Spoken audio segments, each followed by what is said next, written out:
Charlie. What? They're down. Did you get one? No, but Tasha said whoever bought them said that she has something for me too, or that I know who she is, and I don't know who she is, so I don't know who came. If you could tell me who, I don't know what that is or who it came from.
Cold and dry. I had like 5-6 fingers I would take because skin was cracked. This winter, this is easy. This is so. Peter, good. Good.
Hey, David. How are you? Nice to see you.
Hey, Mary called me today. Oh, she did. Yeah, she just called me the night you let me know that you. Yes. She said everything was good, and that was very sweet. You have a very sweet person. I know you do, but I mean, I just thought that was such a nice thing to just call and say, we just want to let you know we're so happy. Thanks for us out last year. It's nice. It's very nice. Otherwise, it's a shame.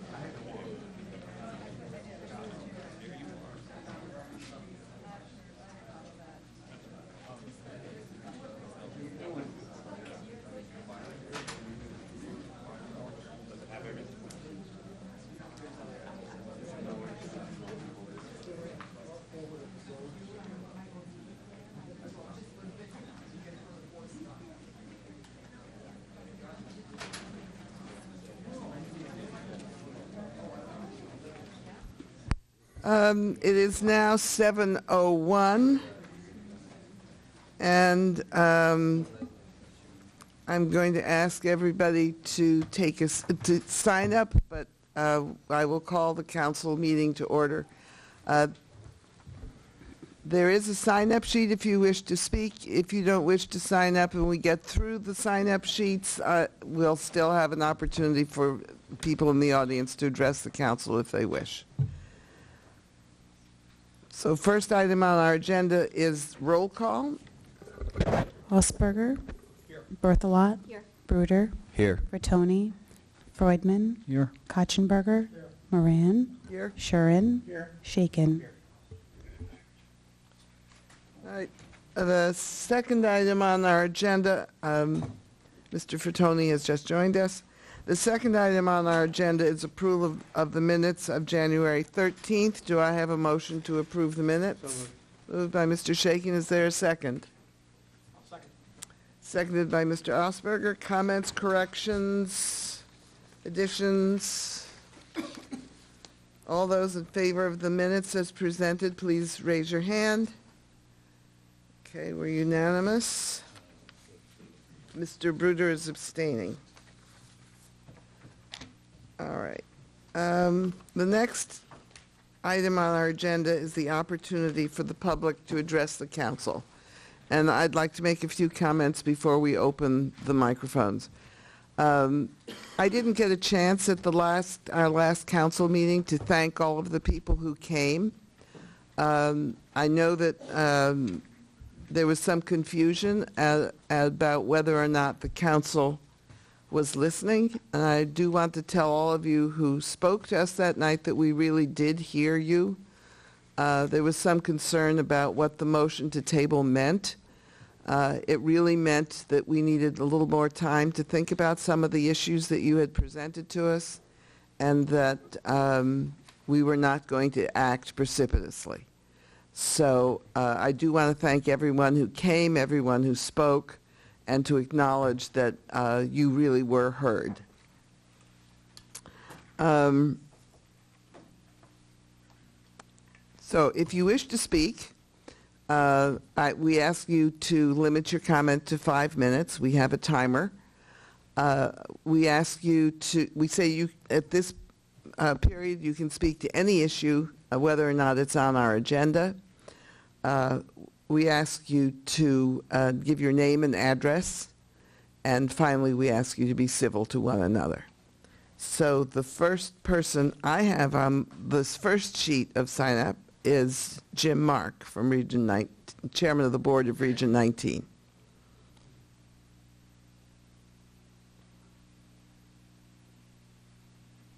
I have to thank my fellow board members for signing me up first. There was some similarity in the handwriting, I did notice. Good evening, Ms. Mayor and Town Council. I just have a statement that I would like to read for you. It won't require, I don't think, any back and forth, and it's, well, I think it's relatively short, but just let me read it into the record. I've thought quite a bit about what I might like to say to the council, but I'll try to keep it relatively short and fairly simple. You've already heard all of the circumstances and facts which led to the placement of SROs, this is about the SROs obviously, in E.O. Smith High School, and you will likely hear more tonight, so I won't go over all of that ground again. However, I would like to say that I have a lot of admiration and respect for the members of the Mansfield Town Council. I know 7 of you. And I also know that all of the people on this council are here because they care and are concerned about the town of Mansfield. It might not always seem that way because you don't always agree on everything that goes on, but you do share a common bond which actually unites you in your care and concern for the town. That, again, doesn't change the fact that you're all good people trying to do a good job in best protecting the town of Mansfield, just like the members of the Region 19 Board of Education always try to do when making decisions for the region. Which brings us to our current situation. Serious and legitimate concerns have been raised by some of the members of this town council regarding whether or not placement of SRO officers within E.O. Smith High School should be allowed. This question has come up before the council only because of a legislative determination which prohibits the region from hiring SROs on its own. The result is that any SRO which the region might wish to place within the high school would become an employee of the town of Mansfield, which obviously generates legitimate concerns. It is therefore very easy to understand the concerns which this might generate for the Mansfield Town Council, and I agree that those concerns are both serious and legitimate, as did the Region 19 Board. However, I'd also like to mention a few points which I hope might be taken into consideration when making your decision. As you already know, the Region 19 Board is an independent governmental body charged with the responsibility for oversight and administration of E.O. Smith High School. It's currently composed of 3-member towns. There are several other towns which do send students to it on a tuition basis. Each of the member towns elects, as you again know, 4 representatives to the regional board, and by statute, those elected officials are also charged with responsibility for the safety and security of E.O. Smith. The individual towns comprising the region do not have this responsibility. The Region 19 Board is an experienced, well-educated, and very concerned board, and after grappling with the issues which you are now struggling, the members of that board unanimously agreed that it was in the best interest of the school and the students to retain the services of the SROs. This decision was not made lightly, and just like what you are now experiencing, it followed investigation and debate by the representatives of all 3 towns comprising the region. At this point, the Mansfield Town Council is essentially covering ground that the Region 19 Board has already covered, and covered thoroughly. There isn't a single issue which has been raised by the Town Council which was not already raised and discussed by the Region 19 Board.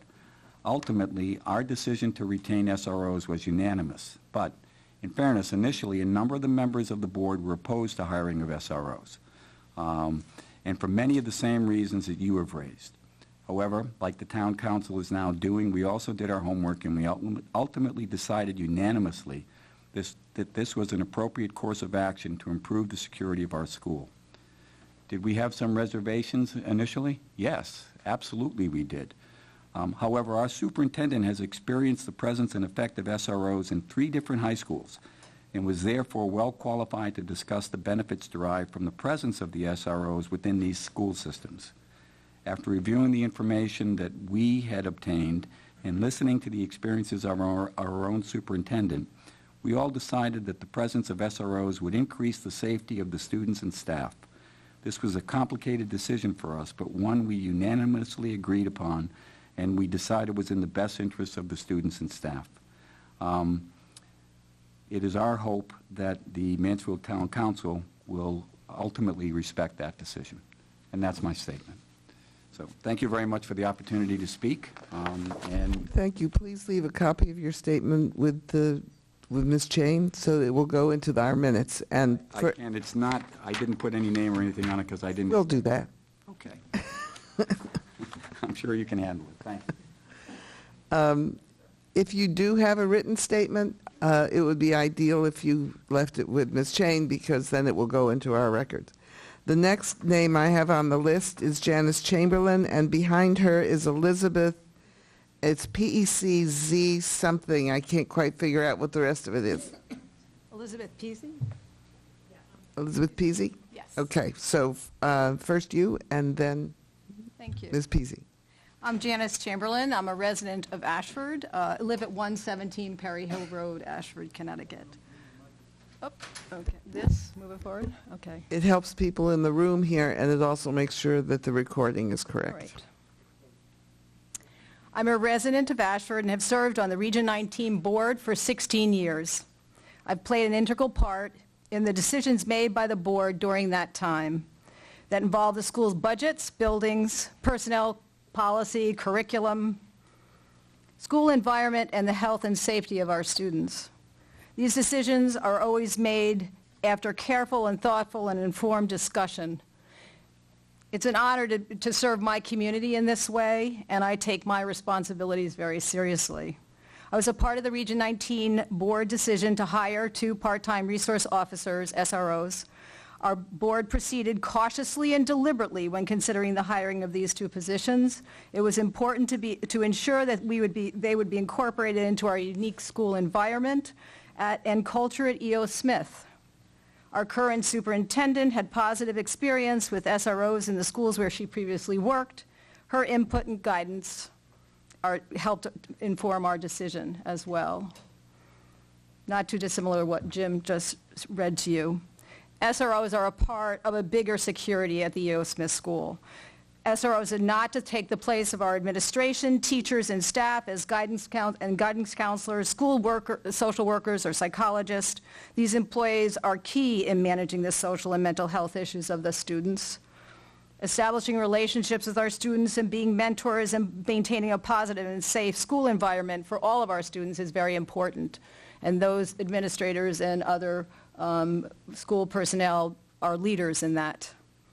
As a board member, I expect SROs to develop positive relationships with our students as well. However, they are trained professionals in emergency procedures, and they would play an important role in managing a school crisis.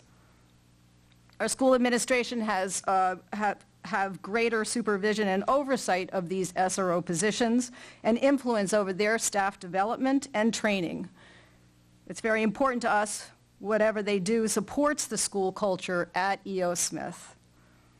SROs having a direct line of communication to the resident state trooper and also to the troop in Tolland is critical if we're going to have any type of armed personnel on the school premises.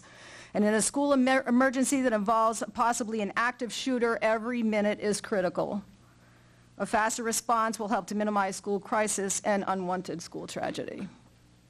Thank you. Thank you. Could you leave your written statement with? Okay. The next speaker is Elizabeth Peasy, followed by Elizabeth McCosh Lilly. Go ahead. Good evening. My name is Elizabeth Peasy, 47 Timber Lane, Willington, Connecticut. I am here as a representative from Willington who has served 12 years on the Region 19 Board of Education. I have been elected to represent the students from Willington and ensure that their best interests are being met at E.O. Smith. That is what I was doing when I voted to have SROs at the school.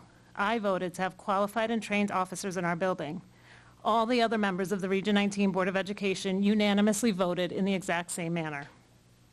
As Mansfield Town Council members, respectfully, you have not been elected to make decisions for E.O. Smith, just as the boards of selectmen of Ashford and Willington have not.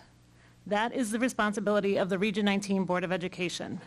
The only reason we are here is due to a technicality in regional school district legislature hiring procedures. Your opinions on SROs at E.O. Smith should have occurred during Region 19 public meetings where you could have shared your thoughts during our public to speak. Your charge is to decide whether or not you want SROs on your payroll. When you make this decision, please understand that you are making a decision that affects not only students from Mansfield, but also from Willington, Ashford, and many other towns. The citizens of Willington, Ashford voted for their representatives who made the decision to have SROs. They also voted for the cost when the budget passed in all three towns. In this day and age, I find it hard to believe that anyone would vote to remove a safety measure from our schools and our students' lives. I urge you to vote in favor of keeping the SROs on your payroll so that we can continue to provide a safe environment for our students. Thank you. Thank you. The next speaker is Elizabeth McCosh Lilly, followed by Kimberly Christensen.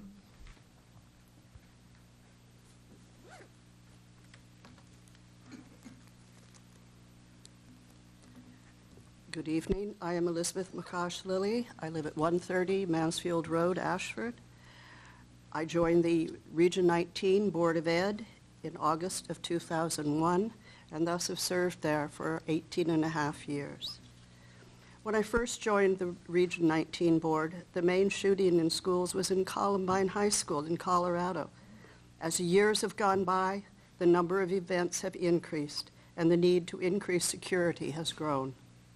The Region 19 Board has steadily increased the building security to make it more difficult for intruders to enter. For a number of years, the assumption at E.O. Smith High School was that the Connecticut State Police at the Mansfield Town Hall afforded us the added protection that we needed. However, in recent years, the officers have advised us that the Connecticut State Police would not always be close by, and that there would be valuable time lost if the school had to wait for them to respond. There have been suggestions that teachers be armed and that armed security guards be hired. These two approaches to protect the school have a number of problems. It was the Connecticut State Police who recommended that we hire school resource officers, SROs. This was a suggestion that was debated for an extended period of time. For some of us, we were not comfortable with the guns in the school, period. It was decided a year ago, though, that the planning for the 2019-2020 budget, that we would move forward and hire 2 SROs. This budget was approved in all 3 sending towns in the regional district. The students and faculty and staff have found the SROs to be a valuable part of the staff. Discipline issues have declined, and parents are pleased with the addition. Further, students have a positive role model of state police. At the Mansfield Town Council meeting 2 weeks ago, I was concerned about the attitude of the town council towards the state police. The expression of fear of officers and the blame if any officer goes bad was a sad statement. The SROs have extra training for their jobs, something that security guards do not have. I believe the Mansfield Town Council should be concerned that if a problem were to occur without the SROs, they will be held accountable, along with the administration of E.O. Smith High School. It will not take long for the community to become aware if the SROs are removed. I realize that negative incidents involving police do occur. For myself, I have lived in 4 different states and have had interactions with the state police in each one of them. All have been positive. At the meeting 2 weeks ago, suggestions were raised that clauses concerning removal of an SRO were lacking in the contract. This was of concern to the council members. It would seem better to work with the SROs, the E.O. Smith administration and their lawyers, and the Mansfield Town Council and their legal counsel to improve the contract rather than throw out the whole program. Thank you for this opportunity. Thank you very much. Kimberly Christensen, followed by Anthony Paticcio.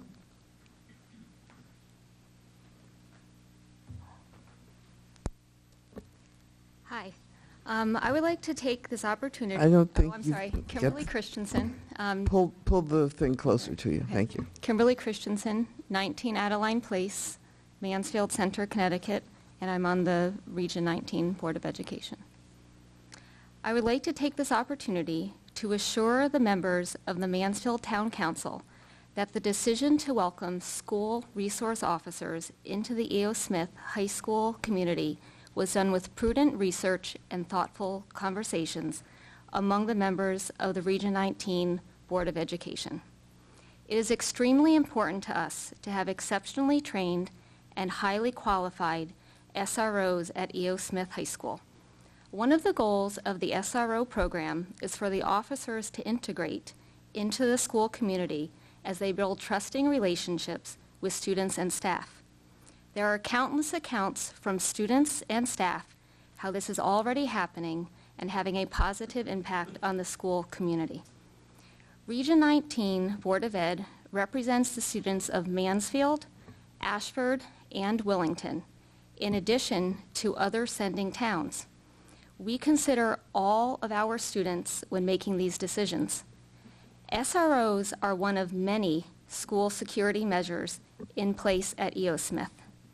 These officers are instrumental part of our security plan to do our absolute best to provide safety for all staff and students so that they can ultimately learn and thrive in a safe educational environment. I invite each of you to spend time at E.O. Smith. Walk our halls, observe our students, learn from our teachers, engage in a conversation with our SROs. You will experience a warm and welcoming high school. You will see how the daily interactions between staff, students, and SROs are positive. Please take this opportunity to work with Region 19 Board of Ed in implementing our thoroughly researched and thoughtfully implemented SRO program. I believe that we value the same things for the E.O. Smith community: safety and education. Thank you. Thank you. The next speaker is Anthony Peticcio, followed by Zachary Donald.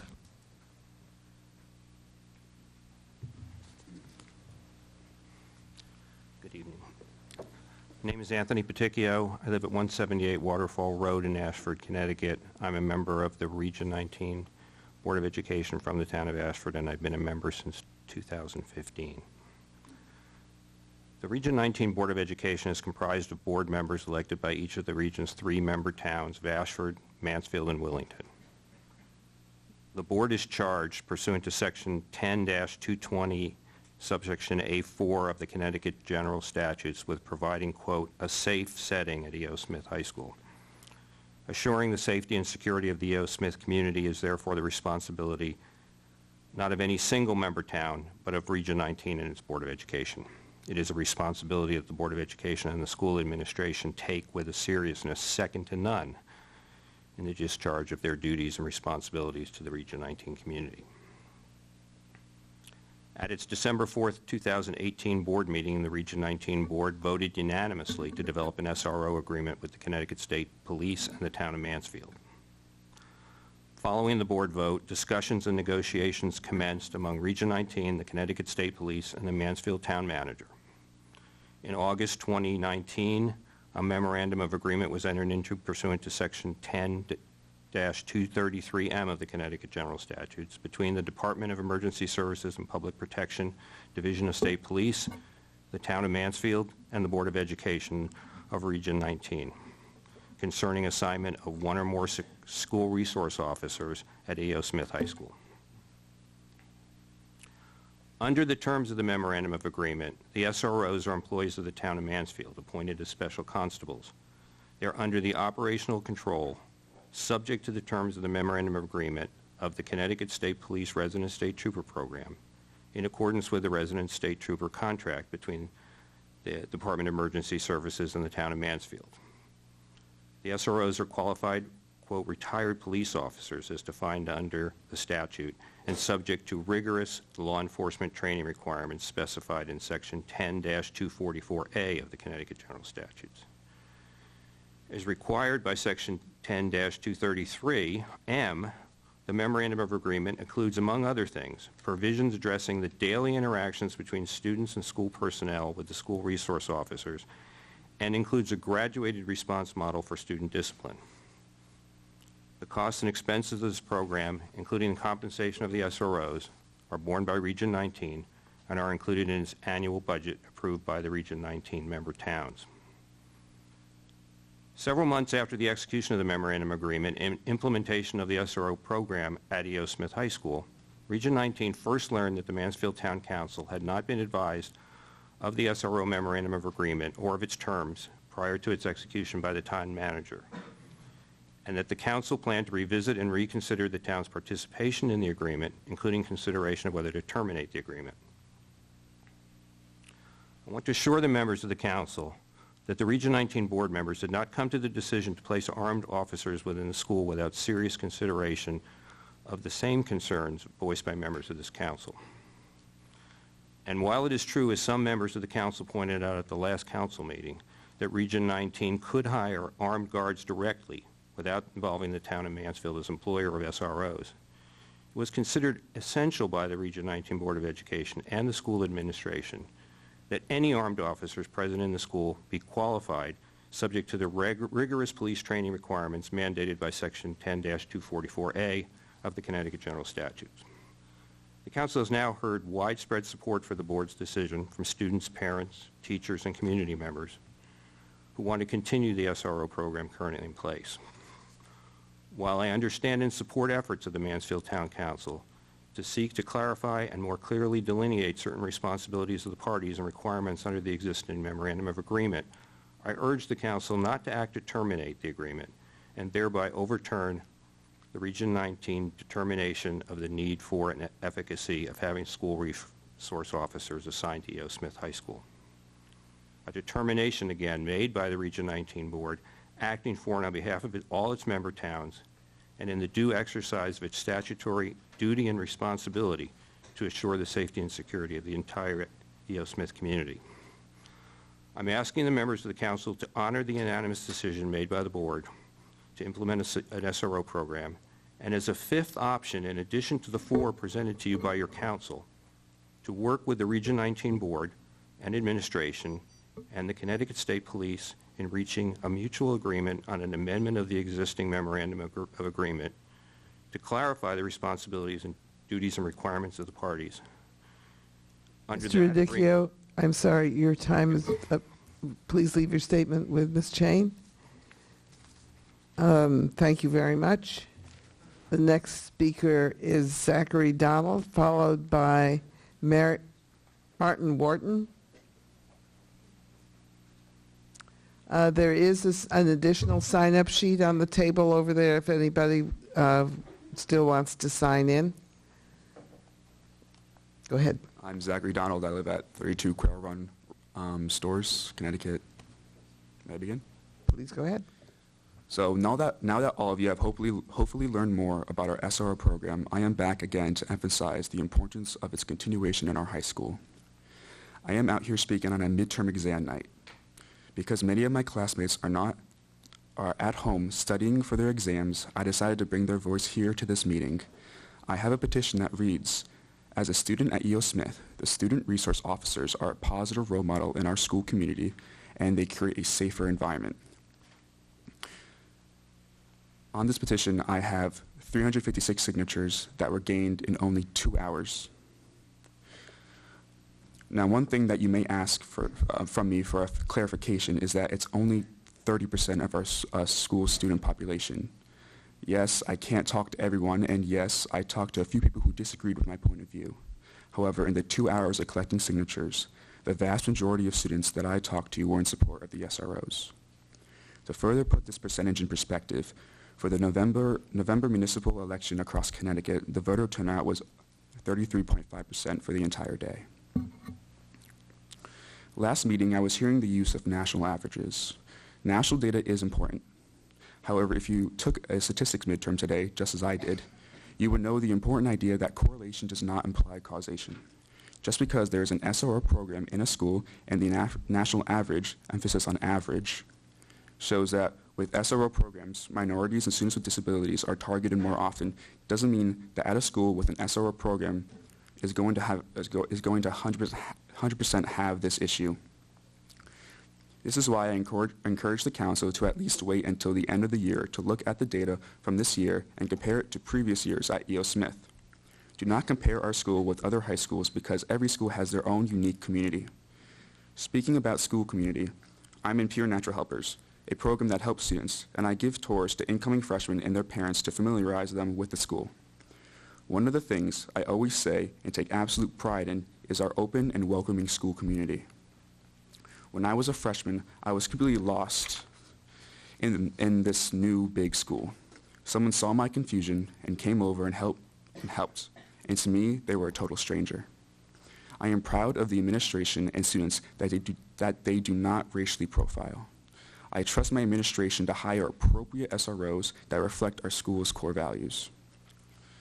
Because school shootings are random and can happen anywhere, we need to keep our schools safe for everyone. Now, some people may say that a school shooting will never happen in our community, and I hope so. I hope a school shooting never happens.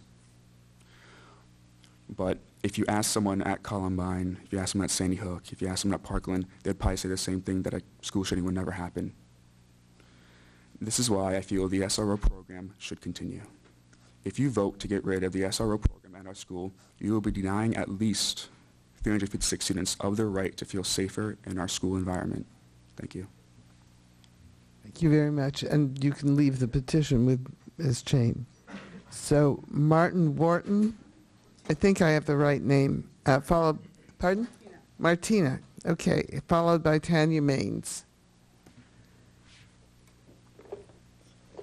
I should have recognized your name. My Hi, apologies. that's all right. Hi, I'm sort of stuck in the middle here. My name is Martina Wharton. I live at 207 Bayberry Lane in Storrs, Connecticut, and I'm here on behalf of the Commission on Aging and to because the commission, the town council is addressing our letter. I just want to read into the minutes that transportation in this town for seniors has become a serious issue. If a senior in this town does not have family or friends to transport them to and from doctor's appointments, many of them are canceling necessary dentist and doctor's appointments. Many cannot find transportation to appointments in other towns, specifically going into Hartford or going up to the Yukon Health Center. This is why the commission is asking that the town council approve a 40-hour full-time position through the senior center so that the seniors in this town will have adequate transportation. Currently, the 19-hour position that is designated for the senior center is only used to transport people to and from events. Recently, the van was tied up with to transport a person to Hartford who had canceled her doctor's appointments twice. And therefore, the van had to go, tying up the van, and no one else could go to different events. So as a commissioner and as a senior in this town, I'm asking the town council to approve the 40-hour position to go into the senior center budget. Thank you. Thank you. And we do have that letter as part of our packet. Thank you. The next speaker is Tanya Maines, followed by Chuck Levins.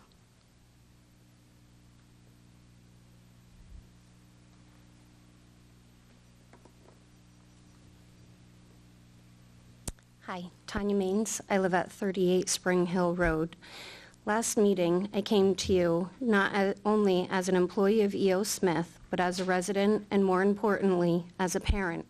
I shared with you my concerns regarding not having the SROs in our school, and it was quickly dismissed with a response of, well, the district can hire armed security guards. I walked away from that meeting feeling a total lack of respect from this council. It was as if my message was only listened to because it was part of a required process. Before I proceed, I ask each of you to actually hear me, hear my voice, hear my message, hear me. At the last meeting, it was mentioned that a council member wanted to have Mark and Hans removed immediately because of articles saying that SROs profile students. I also read an article, actually a research brief completed by the Dolan Consulting Group, and part of it reads, the first important research finding is that SROs are individuals, and, like all people, individual school resource officers act differently from one another. Therefore, examples can likely be found of individual SROs who have taken unnecessarily heavy enforcement stance towards student conduct problems, and others who have not. Undoubtedly, officers with temperaments unsuited for working with children and youths should not be assigned to SRO positions. However, solely focusing on isolated incidents receiving national media attention is not a reasonable way to determine the effects of thousands of SROs assigned to schools throughout the country. Based on that alone, I'm left to wonder, are you profiling Mark and Hans based on national media attention brought on by those SROs who have acted inappropriately? Has this council done its due diligence and actually had a conversation with our administration, with our Board of Education, or with Mark and Hans themselves? Well, I have. And I have learned that aside from the years of training and experience as officers of the law, both gentlemen are fathers and have previously worked with the youth in our communities. Hans was instrumental in establishing the DARE program in Coventry by personally writing the grants for it. He then went on to teach this program for 10 years. He was also the coach for his son's soccer team. Mark taught a class to high school students about the dangers of drinking and driving. This is something he'd like to teach our juniors and seniors ahead of the prom season. He also discussed with our football team the dangers of drugs, vaping, and alcohol, and how they affect athletic performance. My son is on the football team, and he told me that Mark's message was well received by everyone, that Mark then took his time to listen to each student who asked questions, and he gave advice. Before leaving, he also let them know that he's always available to listen to them or help any of them if they are going through any difficult time. Mark made sure our students knew they could go to him with anything. Aside from all of that, for 3 years, he taught a class called Interaction Between Police and Youth to other police officers.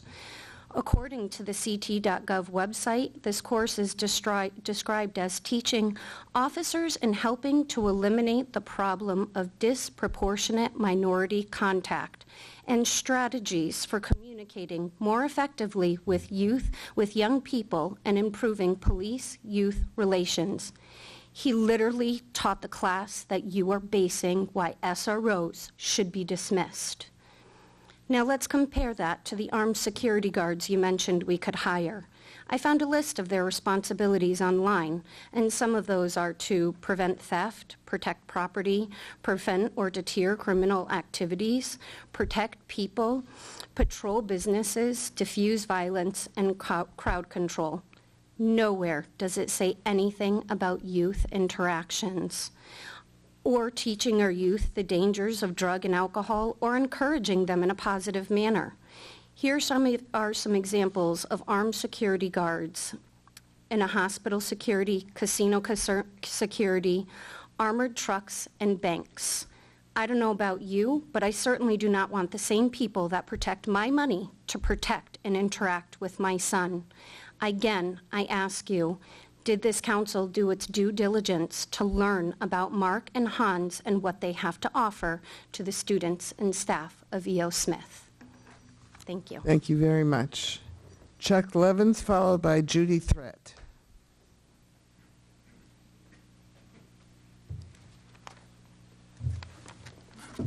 Good evening. My name is Chuck Levins, and I reside at 107 Highland Road. I addressed the council 2 weeks ago and explained that since my retirement in 2017, E.O. Smith has expanded support it offers to students in many areas, and that school climate has never been more positive. The most significant change from my view has been the addition of our student resource officers. In the past 2 weeks, I've made it a point to ask students how they feel about our SROs and what it is like to have armed police officers in our building. The responses have been overwhelmingly positive. The SROs are viewed as caring individuals whose major focus is on supporting students. While it's known that they're carrying weapons, this is not the first thing many students think about when they see them. They're just guys who care about them. However, the fact that they are carrying weapons does in fact make students feel safer in the event of any catastrophe or intrusion in our building. I would also like to offer perspective regarding the relationship between the town of Mansfield and E.O. Smith. While the Mansfield Youth Service Bureau is a town agency funded to provide support programs and counseling to Mansfield youth, the program was originally designed to be comprehensive and operated as such for many years. Some years ago, however, a decision has been made to limit services to students through their middle school years only. Therefore, no students at E.O. Smith are available to youth service programs. While there has been opportunities for collaboration over the years, USB has maintained this policy, with the exception of the psychiatric consultation services that have been available. Students who are receiving these services during middle school years are allowed to continue them once they entered E.O. Smith. The YSB also allowed for the direct referral of Mansfield High School students to the consulting psychiatrist who collaborated with school personnel. Recently, the YSB has decided to discontinue this service, which has been in place for over 40 years and served hundreds of students and families who might not have been able to access such services independently.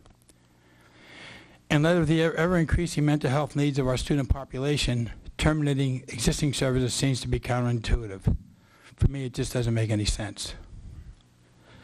3 years ago, the state of Connecticut made changes to juvenile referrals, including truancy, and encouraged communities to consider establishing juvenile review boards as a diversion to the juvenile justice system. I was a member of the Youth Service Advisory Board and liaison to E.O. Smith. I was in support of this initiative as E.O. Smith has had a positive experience with the JRB, which is available to our students from Columbia. The JRB actually took one of our kids from Mansfield, and we had very successful experience with that student and the JRB.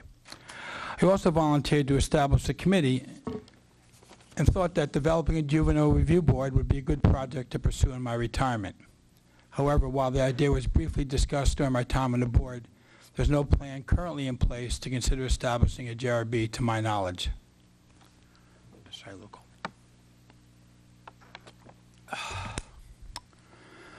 My purpose in sharing these experiences is only to establish that the town of Mansfield, through youth services, has no operational or programmatic connection to our students. In this light, I find it unfortunate the town council is now considering the discontinuation of a program that does, in fact, provide meaningful connections to our students. What you heard 2 weeks ago and are surely going to hear tonight is this program works for our students, and eliminating it would benefit them in no way. Furthermore, I can't imagine how it would be possible to explain this to them if it were to be discontinued. Thank you for your attention. Thank you, Mr. Levins. The next speaker is Judy Threat, followed by Will Huey.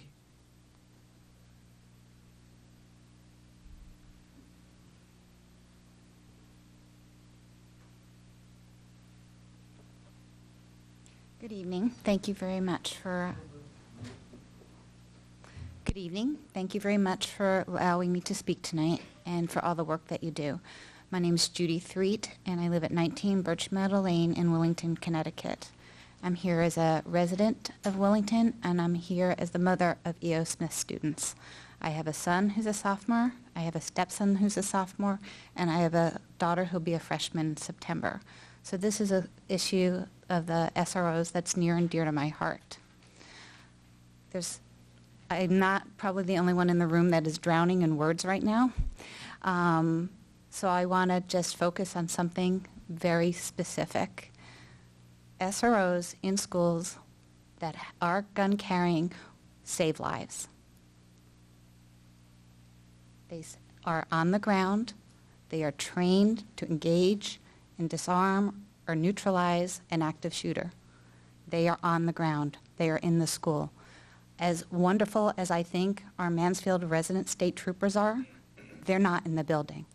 They're 3 minutes away. They're 5 minutes away. They're 10 minutes away.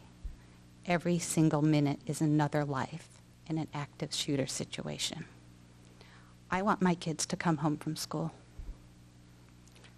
I want you to really consider all of the cons that you can come up with against that one pro of saving even one life. Thank you.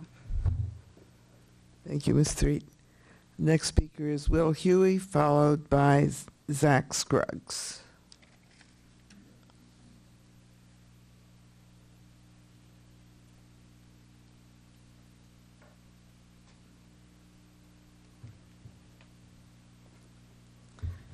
Hello, Council. My name is Will Huey. I am a resident of the town of Mansfield, 9 Westwood Road, Stores, and I'm also coming here to talk about this issue of the school resource officers that have been implemented lately into the system. So I'm a junior at E.O. Smith. I've been here for a couple years. I still have some time to go. And I don't want to question the integrity or the values that these school resource officers bring to the table, because they certainly, or I believe that they're good role models. I'm sure the region has done their due diligence in hiring these people. But as has been mentioned earlier, I don't think that it is their responsibility to be good role models. Well, I think that should be a factor, but I don't think it is their responsibility to help the mental health of the students, because that should be for the guidance department, for the teachers. And if we want to put resources into helping the mental health of our students, which is certainly a top priority, the safety and well-being of our students, which includes their mental health, is our top priority, then we need money towards guidance offices that can do more to support the students. Now, they're certainly not doing any harm, but we could do more to help in other areas which really need it. And looking at what the students think, sure, there are these petitions that we've seen, and I'm not questioning that the school resource officers are good people, or that they bring a positive environment to the school, but other people can bring the positive environment to the school. Now, I'd also like to look at the information that was given out to students, to parents, to teachers. I know one teacher or multiple teachers even, that were surprised when they heard that from students that there are armed officers in the school. I was surprised when I realized when I walked in, after not receiving an email, after not receiving a letter, saying that they would be implemented. Now, the school has great communication technology, and that's fantastic. We can get emails when there are snow days, we can get emails when students miss classes or there's an attendance issues.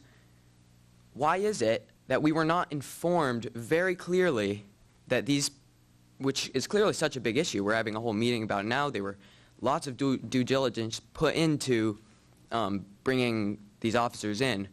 Why is it that the students were not, or teachers or parents were not informed first so that they could voice their opinions and so that they could prepare really?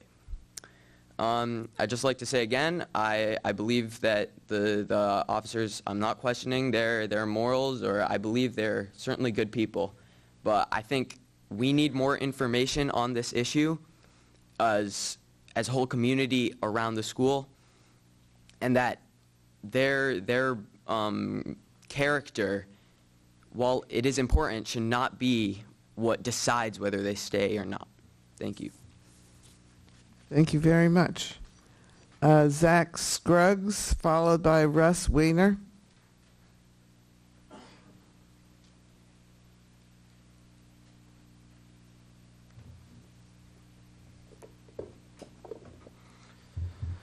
Thank you, Council.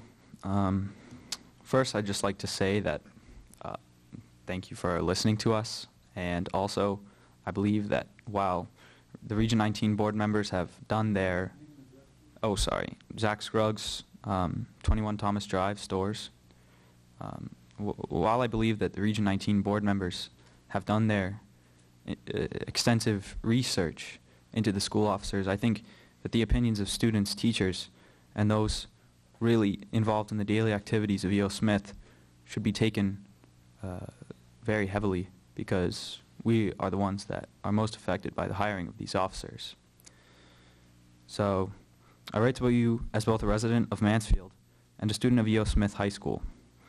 Some of my peers and I have become very distressed after the hiring of 2 school resource officers by our high school. Without mentioning the questionable legality of their hiring by Region 19, these officers will only worsen the learning and teaching environment. First, on the issue of school safety, I'd like to say that keeping students safe is a priority for everyone. The goal of our town should be to keep guns as far away from the school as possible. Now, there are conflicting studies on how safe officers keep schools, officers like this, but the feeling among many that I have talked to is that they feel more threatened than safe. Famously, Marjorie Stoneman Douglas High School in Parkland had a station officer at the school during a shooting, and he stood outside in, quote, defensive position while students were killed.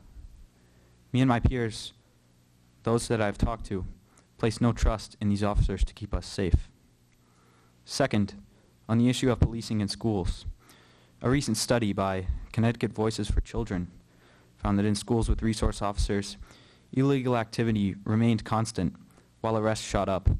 Specifically, Latinx students are 6 times more likely to be arrested than whites for said illegal activities, despite no proof that they commit them at a higher rate. The last thing we need at E.O. Smith is 2 over-policing guards that won't deter any illegal activities, but will up the number of arrested students. Thank you for your time, Council. Thank you. Russ Weiner, followed by Matthew Lisi.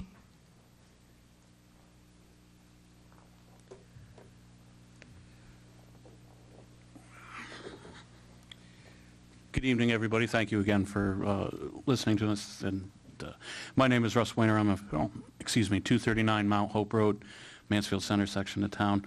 And also, I want to thank everybody that's come out to either speak in favor of the SRO. I'm on the same page as you, and even those that are expressing their concerns about it. I appreciate the fact that they are coming out voicing their opinion and being part of the process. That having been said, I'm here again to support the SRO. There are two aspects of any community that we really shouldn't be trifled with, that shouldn't be taken for granted, and we should do our due diligence to make sure that they are taken care of as best as they can. And it's public safety and, more importantly, perhaps education. With the wrong decision here, we can affect both. To say that we haven't had the SRO, that we haven't had a need for the SRO before, to get focused on the simple aspect of trying to limit it down to the fact of bringing a gun into the school, it's more than that. I think the most important aspect of it is simply the fact, and it's right in the name, it's resource. There have been concerns raised about different studies and about how they can, in some areas, school resource officers have targeted or apparently targeted different minorities, different social groups, and children of disability. And again, I would hope that everyone would take into consideration the entirety or the totality of the situation and really dive into those stats, not to just say that I read this article once put out by an organization that said that this exists. Looking into the demographics and looking into everything. And I would certainly hope that just as much as you would probably not like to be judged upon the inappropriate behavior of other elected officials elsewhere, that you would take a look at this program, evaluate this program here. Another concern that was raised specifically during the last meeting was just, different cases where the SRO actually did prevent something, a mass casualty or potential mass casualty event. With very little digging, we came across a situation from Great Mills High School. This was reported on by CNN. March 17th of 2018, approximately 7:55 a.m., a shooter entered the high school with a handgun and shot a female and another female student and a male student. The shooter had a prior relationship with the female shooter. The SRO responded in less than 1 minute and ended the incident with one shot. Also, December 1st of 2014, Plain City, Utah, 16-year-old student arrested after students let the school resource officer who was present in the school know that they had witnessed him walking around the school with a gun tucked in his waistband. This student was arrested without incident, without violence. Now, I certainly hope going forward that we give the system and the program the opportunity to run its course this year. It gives you the opportunity to evaluate the situation, evaluate whether or not there needs to be adjustments made. You can always look into, broader oversight if necessary. And I know that sometimes, and again, this was a disclaimer I forgot to throw out at the beginning, is that I mentioned it the last time. I do work for the state police. I have so for over 13 years, but my comments, my personal feelings do not represent the state police. They're wholly of myself. And I know that there's sometimes that some concerns have been raised about the state police and their concerns about oversight by civilians and everything else, but I think it's reasonable that the town constables have some sort of oversight, and I think that is kind of in place already with the mayor, or excuse me, with the town manager. But in the last time I spoke, I specifically stayed clear of specifically referencing, major active shooters situations, and particularly Newtown, which should ring true to everyone in the town or in the state. In December 14th of 2012, Newtown happened. On the 15th and the 16th of that year, I actually, in my capacity, worked in Newtown at the command center that the state police set up there. The town was, just, if you just allow me for just a second, the town, I never want to see our town in the state that that town was in there. And that is very important. And I saw all the makeshift memorials. I stood at each of the 26 trees that they lined the street with. Mr. Ray, I'm sorry, but your time has elapsed. Your message was powerful. Thank you. Matthew Lisi, followed by Mike Lynch.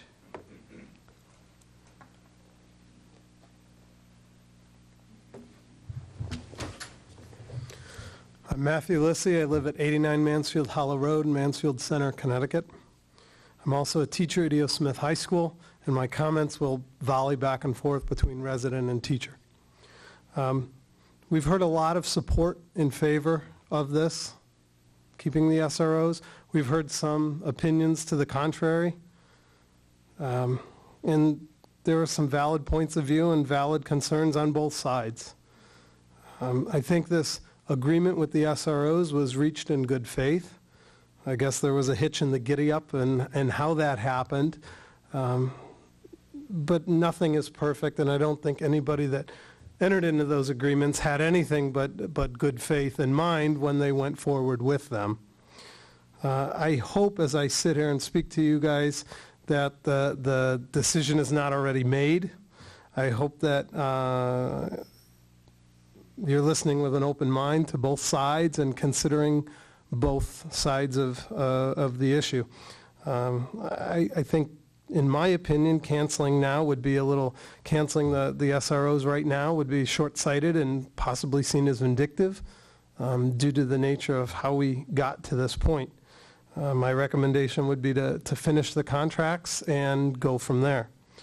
I've heard couple things in the last time we were here, talks of armed guards or rent-a-cops, as we used to call them when I was growing up. I think that's a bad idea. Just any old person goes in there with a gun. I mean, that's not what we need. We need level-headed, fully trained professionals. That's the only way I see that as working. There were comments about a pipeline to jail for minorities, and I'm not an expert on this, and I'm not going to pretend to be, and I'm sure both sides could cite one study in favor or one study against and things like that. I'm not sure if that pipeline would be grounded in E.O. Smith's reality. And I don't see that at E.O. Smith. And I think it's important to know your customer. As you guys are making decisions, you're going to hear people, we've heard it tonight already, people talking on both sides of it, citing evidence and citing studies, and I'm sure there's tons of it out there.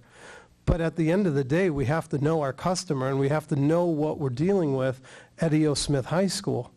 It's an absolutely wonderful place. Now, that doesn't mean bad things can't happen, and that doesn't mean some of those concerns couldn't manifest. I'm not saying they couldn't. I also would admit that and I'm in favor of keeping the SROs. I don't want anybody to think I'm not. I definitely am. But I must admit, I think there were some good points raised by the council the last time I was here. It showed a lot of wisdom of the collective of the town council.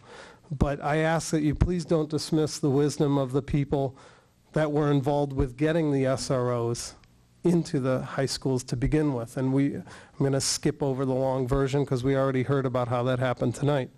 What I would hope that you guys would do is see the contracts through the rest of the year, work with the people that made the decisions to get the SROs, work on your concerns and your issues and see if a lot of that can be flushed out and worked out by the end of the year, and also collect data for the rest of the year over the concerns that were to the contrary of the SROs and see what happens. And I hope that we end up in a really good spot, and at the end of the day, with all that brain power coming together, we can work on something that is agreeable to everybody and that everybody would be satisfied with, and the concerns that were raised could be dealt with, and things could be put in place to prevent some of those scenarios from taking place to begin with. Thank you for your time. Thank you very much. Mike Lynch, followed by Erica Witsinski. Hello, my name is Michael Lynch. I'm a resident of Mansfield at 143 Coventry Road. I'm also a father of a daughter who is going to be a freshman in E.O. Smith next year. So I think, like everyone else that has spoken, I think we should take it for granted that everyone here at the meeting tonight takes it as an absolute priority that we are concerned with the safety of our students, all of our students, all of them. I think it's also clear that the members of the Board of Education that have come to speak to you tonight from E.O. Smith really do feel that they have done their due diligence and that they have investigated the question of the resource officers and the safety they may or may not bring to the school as much as they can before they reach their decision. So while those things I think are clear, what I don't think is clear is whether it is the case that the school resource officers are making E.O. Smith safer. I do think I think it's likely that for many of the people that have spoken tonight, the school resource officers, as they are contracted now, make them feel safer. The question is whether they actually, and that is everyone in the school, are safer. And on that, as a number of people pointed out, there are conflicting opinions. There's conflicting opinions about a lot of things in life. The question that you have to address is not whether they're conflicting opinions, but where the data, as people pointed out, actually lies. One of the things that I would else that I would point out to you as you think about this issue is that there's a question here about when we talk about the school resource officers making E.O. Smith safer. What is making it safer relative to what? Whenever we talk about safety, the question is always safety relative to what? Because in life there's no perfect safety. We all know that. The question is, does it make E.O. Smith safer than other measures that might be taken? So other measures include no resource officers, no guards at all, guards that have weapons that aren't guns, guards that have guns that are former police officers, which could be hired, as far as I know, by E.O. Smith. There's nothing to stop a former police officer from being hired as a security guard. And guards that could be that are armed with guns, that are former police officers, that have arrest powers. Arrest powers. That's the issue that I think often is being neglected here. The question is not just whether the security resource officers, which have arrest powers right now in E.O. Smith High School, are making students safer, but whether they're making them any safer than any of those other options I just elucidated. Because it's the arrest powers that provide, as a number of other speakers noted, the possible threat that has been described as a pipeline for people that are of color into prisons, whether it's at E.O. Smith or any place else. A final point I'd like to make is simply one that a lot of other people have made. This is not about the two fine gentlemen that are employed by E.O. Smith right now. As many of people have spoken to, and no one has questioned, they seem to have, everyone believes they have a great amount of integrity, and I have no reason to think that's not the case. The question, however, is not about those two gentlemen. The issue about safety is really about whether this particular program should go forward no matter who it is that's hired in the future. After all of you leave your esteemed positions, after all the people on the E.O. Smith board that spoke have gone, and after all the students that are presently in that school have graduated. Because these are issues of policy, and issues of policy require paying attention to the actual data, not anecdotes. They require paying attention to what makes us safer, not just what makes us feel safer. And it requires thinking about the long term. I don't envy your difficult decision in front of you, and I wish you good luck in making it, but I urge you to think more carefully about whether you really, really want to hire these school resource officers as presently contracted. I don't think you do. Thank you. Erica Wysinski, followed by, last name is Kern, and I can't read the first name. Jeff? Thank you for the opportunity to speak to you this evening. My name is Erica Wysinski. I'm a resident from Willington, a parent of an E.O. Smith student, and current first selectwoman in Willington. I'm here to express my concerns regarding the potential termination of the School Resource Officer program at Region 19 E.O. Smith High School. I understand that the officers are employed by the town of Mansfield, and this is why the matter is before you now. Region 19 Board of Education is made up of elected officials from Ashford, Mansfield, and Willington. These individuals were elected to work and make decisions on behalf of their respective residents. The decision of what programs are implemented, as well as how funds are spent at E.O. Smith, is the role of the Region 19 Board of Education, not the Mansfield Town Council. Citizens of Ashford, Willington, and Mansfield have an opportunity to speak to that board, expressing our opinions, concerns, and questions. The governing bodies of Willington, Ashford, and Mansfield do not have the authority or oversight as to implementation of such programs. Over the course of many months in the winter of 2019, the Region 19 Board of Education held public meetings regarding their budget planning, and the SRO program was discussed in open public meetings. Ultimately, the budget was taken to a referendum in Willington, Ashford, and Mansfield and passed with funds allocated for an SRO program.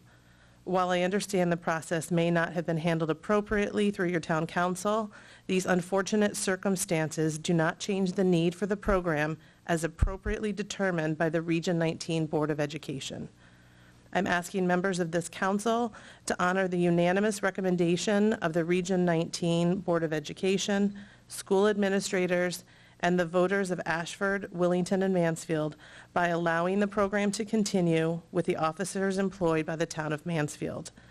I encourage you to evaluate the program with all stakeholders to make any necessary improvements to a vital security feature in our high school to continue. Thank you. Thank you. One quick question. Yes. In your organization, it says you're a Region 19 parent. Are you speaking for any other body in the town of Willington? I'm speaking as a resident of Willington, correct. Okay, thank you very much. Jeff Kern, followed by Mia Matoma.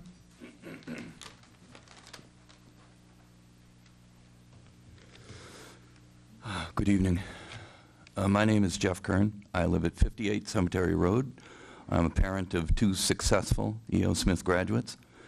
The last time I spoke in my role as the president of the Teachers Union, the E.O. Smith High School Teachers Association.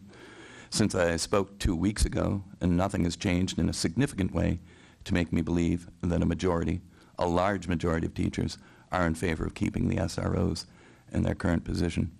And if you'll excuse me, I was going to read my next paragraph, but I think I'll speak extemporaneously. I was going to admonish you, Ms. Mayor, to keep the crosstalk and the interrogation of the citizens to a minimum, but I am pleased to hear that that's not happened this evening. So thank you.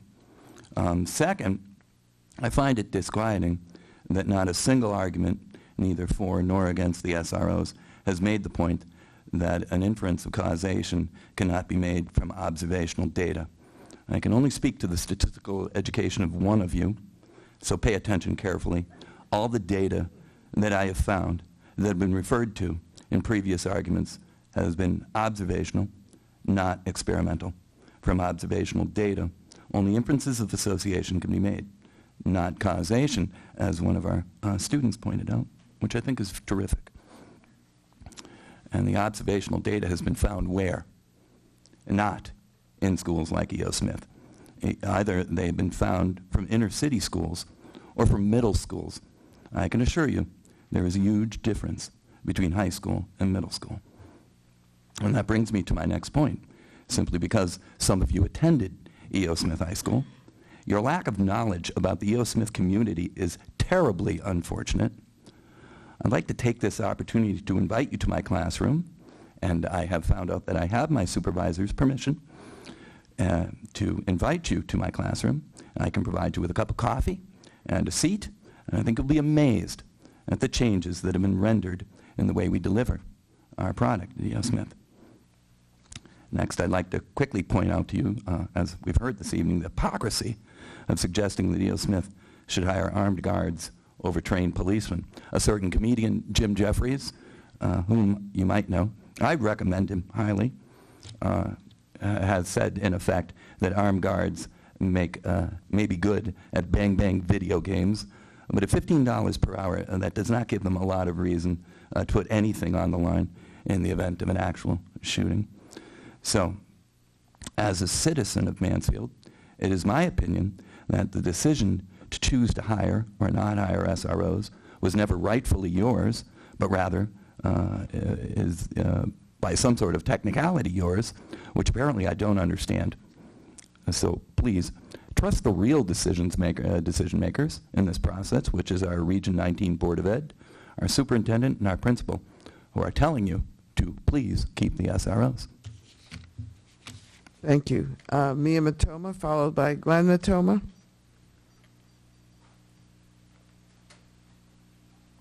Before my time starts, do I have 5 minutes? Yes. Okay.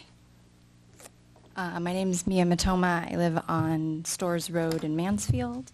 I'm a mother of 2 kids, one that is an E.O. Smith current student. The other one is a recent graduate of E.O. Smith, 16 and 18 years old. They've been students in the Mansfield schools since we moved here in 2008 to current.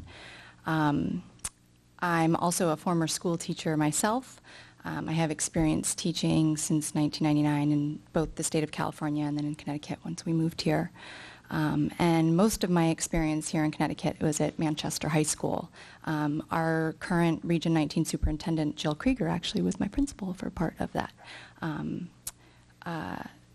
So my opinions about the school resource officer, SRO, are based both off of my own personal experiences, but they've also evolved over the years, like most people, with incidents such as 9/11 and Sandy Hook, but then also the outcomes from the ways in which we've responded kind of in our schools, and taken a look at a lot of articles and data, and thought long and hard.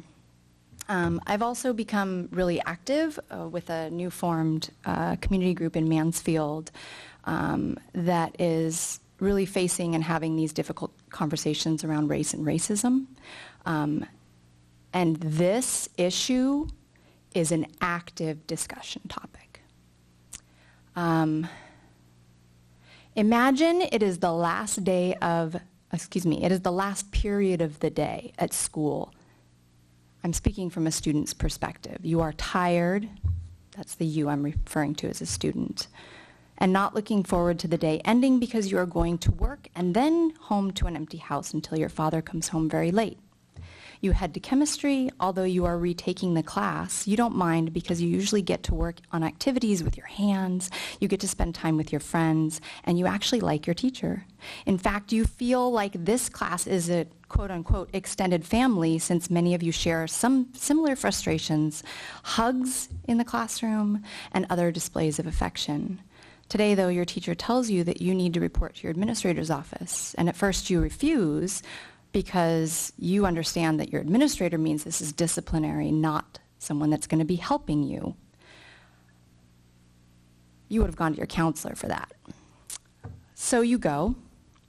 You find out that actually you have been reported for sexual harassment, and your father is called to set up a face-to-face meeting with your teacher and possible law enforcement to discuss and determine what actions are going to be taken. You've been told that your teacher may be pressing charges against you, if she so chooses, in addition to the report that is going into your school record. Imagine now a second student. It's the first period of the day, and on this particular day, unfortunately, you have all your academic classes. You don't have any electives or art or gym. You arrive on time, the bell rings, but an unfamiliar adult walks through the door. It's your substitute English teacher, and the sub introduces themselves, gets organized while you stand and stretch and everyone else begins to sit. After taking roll, announcements, and explaining the tasks for the class, you're told to take a seat. Maybe you're asked to take a seat, but you heard them tell you to take a seat. And so you continue to sway and dance and in place and look straight at the sub. Are you frustrated, sad, tired, hungry, defiant? Enter emotion here because, come on, you're a teenager. You see the sub in front of you and their lips are moving. You can't, but you continue and you even get up on top of your desk to start dancing. You hear the substitute's voice say that they are going to call security for assistance to help remove you from the academic study as you are disrupting the learning environment. You jump off the desk, leave the classroom before anyone arrives. It is a false peace. It's taken over the classroom. Students are quiet in their seats. Some are working when a security officer arrives and begins a kind, albeit disruptive, interrogation from the doorway of the classroom to find out where you are, and then leaves. Imagine a third student. This student is on campus on a particularly stressful day. I'm switching to you. You, the student, have dabbled with illicit drugs to self-medicate and relieve anxiety, stress, and depression. I'd just like to wrap up that these are three actual incidents that have happened, two of which happened here in Mansfield, and I witnessed every single one of these. The likely security breach at a school, what is it going to be? An active shooter? Is it mental health? Is it disciplinary? Is it compliance? What do we want represented in our school? Do we want someone who is aggressive, defensive, caring, or compassionate? Do we want them carrying a weapon? Sorry, the last thing I'm going to say, the appropriate necessary response, what do we want? Do we want peacekeepers there? And what are their responsibilities? Do we want someone there that can arrest kids and put them in jail? Thank you. Thank you. Glenn Matoma, followed by Noah Vassington. All right, good evening, everyone. Thanks again. My name is Glenn Matoma. I also live on Storrs Road here in Mansfield. I'll keep it brief in part because I addressed the council 2 weeks ago. I continue to have concerns about the school resource officer program for the reasons I stated before. I want to highlight 3 points, though, here this evening. The first is about majority rule. I think it's clear that if you took a vote in the school, both students and faculty and staff would probably endorse the SRO program. They would support it. It makes many of them feel safer. I have real concerns, though, when the security feelings of the majority are balanced on the back of a minority, particularly a vulnerable minority. We've seen that happen all too many times in our history as a people. Very recently, we've banned people from coming here from certain countries because it makes some of us feel safer. Prior to that, we instituted stop and frisk laws across a number of our cities because we thought that would make us feel safer. A while ago, about 75 years ago, probably the vast majority of Californians would have voted to send my grandparents from their homes to desert encampments because it made them feel safer. Undoubtedly, there are real safety concerns, and we should take those seriously and find ways of addressing them, but we should be extraordinarily vigilant when the same people, the same marginalized communities are asked to bear the cost of those feelings of security of the majority. And I'm concerned about that taking place here. The second thing I'll note is about E.O. Smith High School. I am familiar with them. I'm a parent. I've been working in partnership within the school. I believe it's an excellent school. I believe it has staff members and teachers who are deeply committed to the education of our students. I don't think it exists in a Neverland where racism has been solved.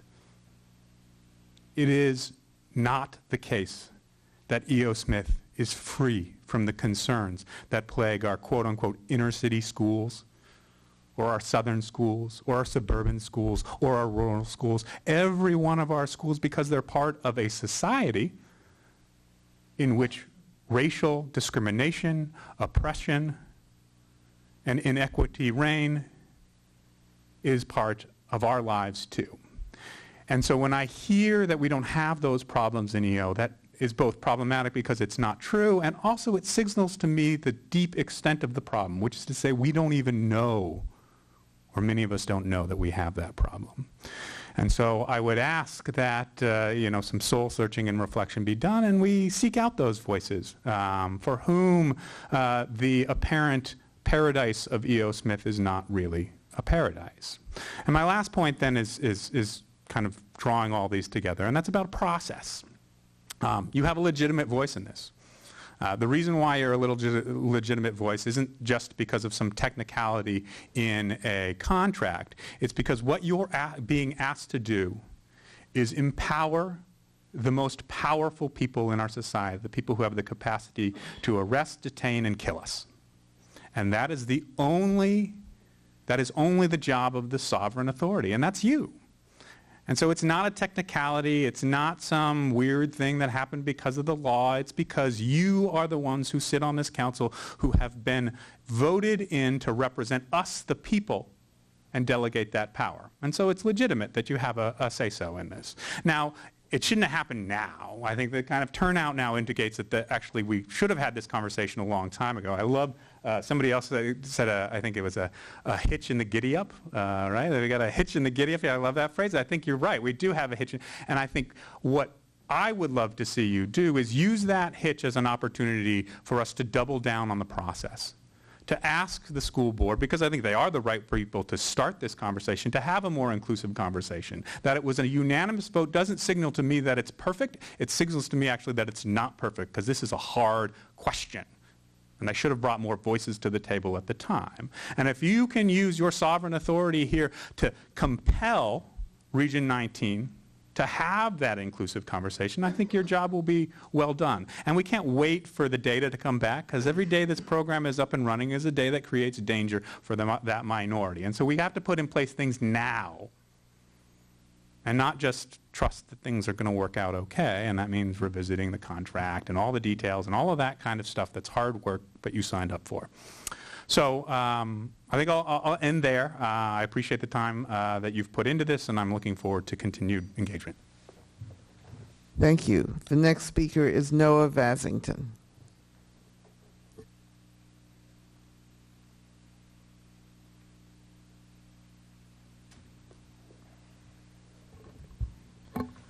Good evening. Thank you for having me here. I am Noah Vasington. I reside at 224 Puddin Lane in Mansfield Center. I would first like to continue my introduction saying that I am one out of possibly two high school students who had voted in the last election for the town council and the new school referendum.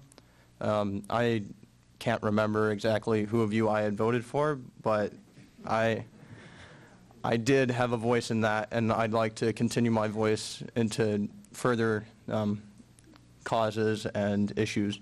I'd also like to apologize for not making it to the last meeting, as I was at a French exchange meeting that had taken place at the same time over at EO. And that leads into my first point. EO is not just the students, especially after hours and even during hours.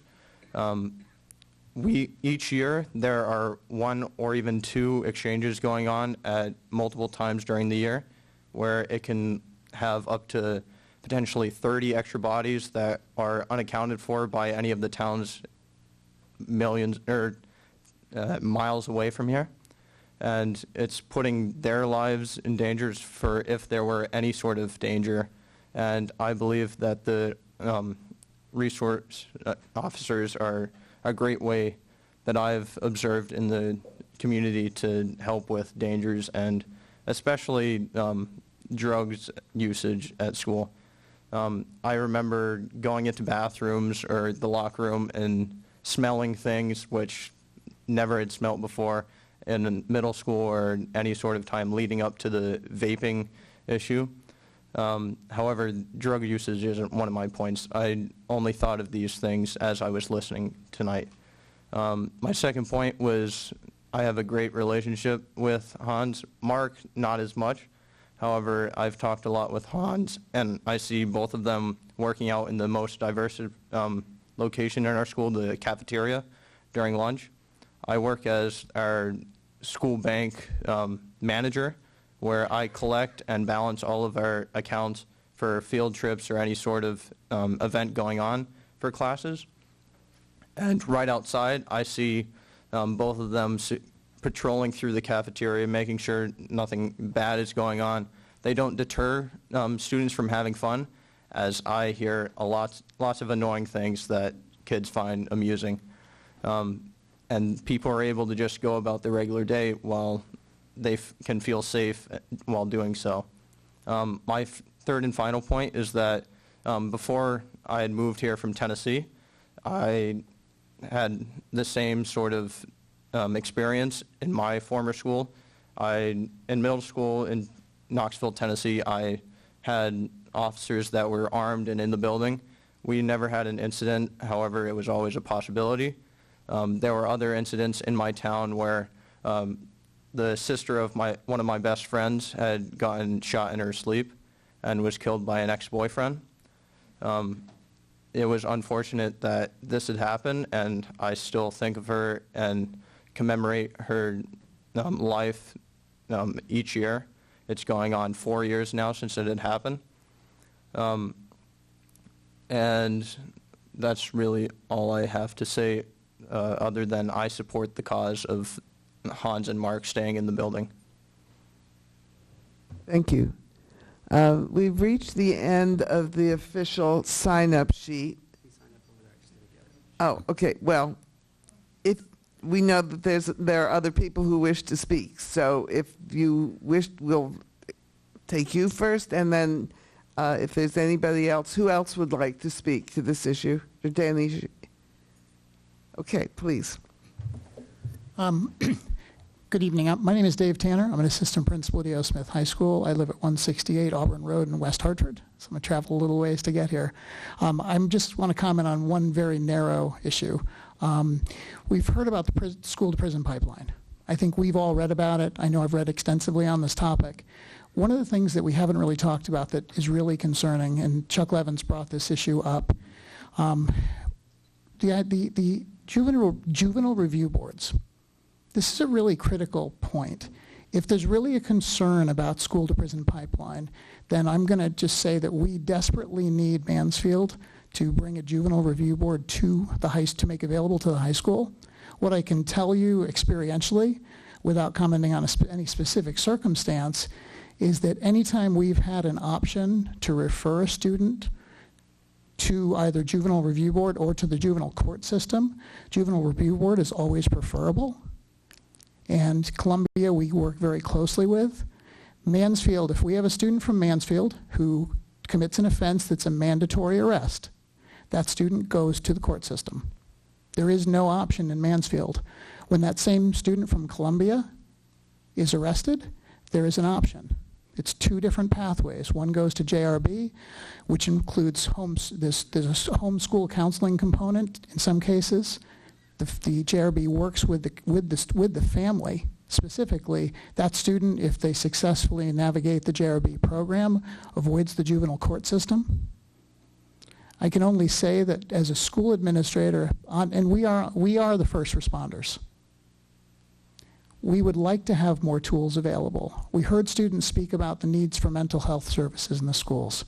That's true. I think one of the mistakes is we do not have the ability to provide clinical support to students who need clinical counseling. That is a different animal. And that's not something that our staff is that's not what our staff is trained for. And I think that's a very important clarification. But having psychiatric capacities that are available or used to be available through the town, that's really important. But I would really ask you, if you're very serious and this issue of school-to-prison pipeline is what you want to talk about, then let's talk about getting a JRB in town that gives different alternatives for kids and families in crisis to get support and stay out of the juvenile court system. Because it is hard. None of us want to see kids arrested.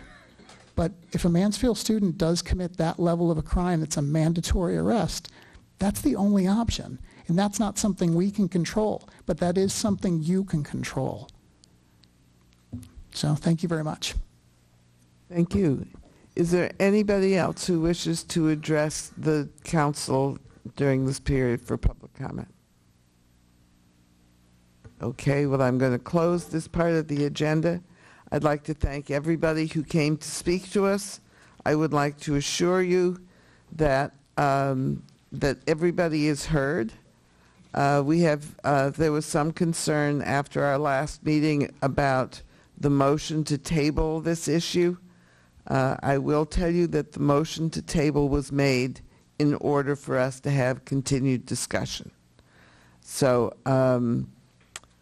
at this point, we will continue with the rest of our agenda. The first item on our agenda is the report of the town manager. Thank you, Madam Mayor. Councilors should have a copy of my report. I'll keep it brief since we had a lot of public comment.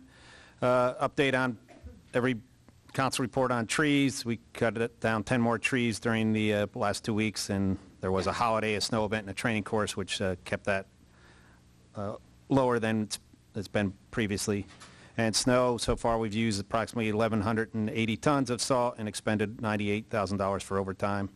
And let's keep up the no snow like it's been doing. It'd be good.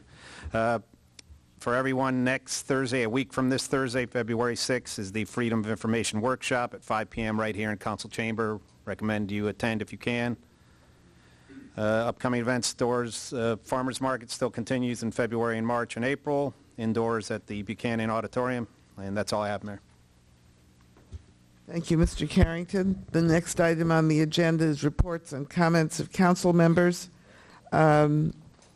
As the mayor, I have been attending outside organizations. I think I reported last time that I had attended the Connecticut Conference of Municipalities Legislative Committee. But this last week, I also attended our Regional Government Legislative Committee. That's CROG. It's Capital Region Council of Governments.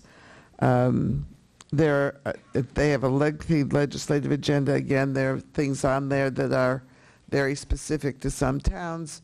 There was nothing on their agenda that I took immediate concern with. But there are some issues that are probably not particularly in Mansfield's interest. Last week, I also attended the Region 19 budget meeting. This is the first meeting that Region 19 holds on its budget. It regularly meets with the contributing towns and with state legislators to talk about plans for the coming budget year. Representative Haddad spoke and was the problem for Mansfield, of course, is that 35–40% of our budget depends on state funding. And when the state hiccups, our town budget coughs. So we couldn't say exactly what our target was until we had some clue as to what the state budget was going to be. Representative Haddad felt fairly secure that the state's budget was not going to undergo any really significant changes this year, so that our budget process should be relatively stable, which was a very good thing. Following that, both before and following that meeting, Mr. Carrington and I had an opportunity to speak with the Region 19 administration and with members of the board about the SRO issue, and those conversations were very productive, as you will see later on. The other thing I've been doing is attending the school building committee. The past week we visited 4 schools that had been constructed by the architect we chose. We came back with increased understanding of all the many decisions that lie ahead of us.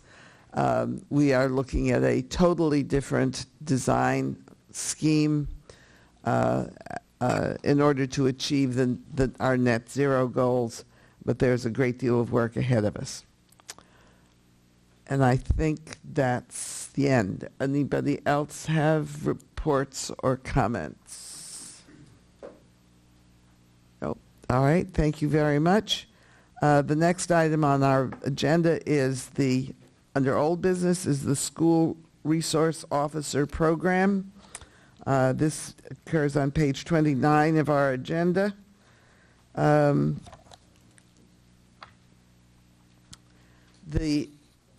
There's a, because this issue involved the creation of a town position, the initial discussion had to go to our Personnel Committee. The Personnel Committee met and recommended a motion to the Town Council. Before we have put the motion on the floor, Mr. Carrington, would you like to speak to this? Would you like to invite anybody to the table to assist us? This time, no, unless the council needs assistance. Well, perhaps Ms. Krieger would like to come forward.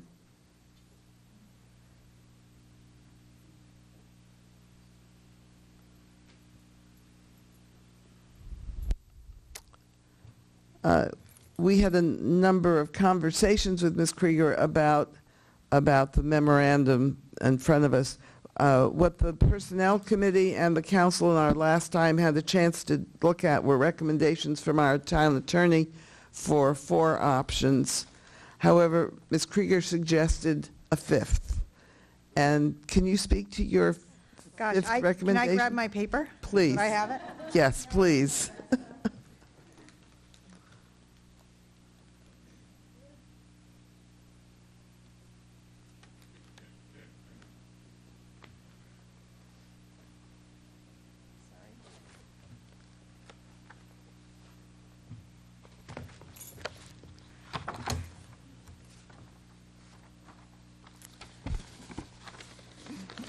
Thank you for this opportunity. What I would like to offer the town council is, we also heard you. I guess I want to say I appreciate your response that you heard us, and we also heard your concerns, particularly around the MOU and some of those items in it. What we'd like to offer is to come back in 2 weeks with revisions to clarifying the chain of command and school discipline versus legal action. Clarifying the minimum training that we would ask for, including specific topics, clarifying the program review process, and making the MOU a publicly accessible document. Thank you. Does anybody have any questions about what I would like to do at this point is open the floor for council members to ask questions for informational purposes. I'm going to ask you to hold off any debate. That will come once there's a motion on the floor. Does anybody have a question for informational purposes? I have a parliamentary inquiry. Yes. You mentioned, since the motion was tabled, does it have to be re-entered, or is it, when we're done with this discussion, is it then the motion already made, or does it have to be made again? That's my question. I believe we the motion was made before last week. we would need a motion to remove the item from the table and put it on tonight, and to continue it on tonight's agenda. It is on tonight's agenda, so that is purely a formality. So we need to remove the item from the table and then move to bring it back? Mayor? Mr. Shakin.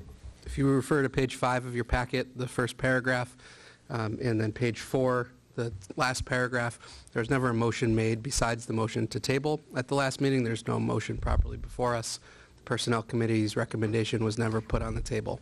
Right. You, Mayor. So to bring we might, if we were perfectly formal, we would have a motion to remove the item from the table and put it in front of us. However, it's already on our agenda, so let's just continue with the point, the discussion. Mr. Shakin, do you have a question? No, I was responding. Okay. Then, I believe we are ready for the motion. This is a committee motion. It doesn't require a second. Ms. Berthelot.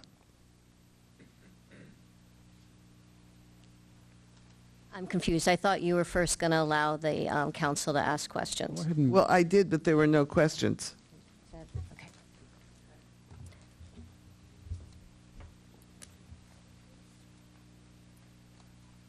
Move effective January 27, 2020, to reject the current SRO memorandum of agreement and immediately terminate the program.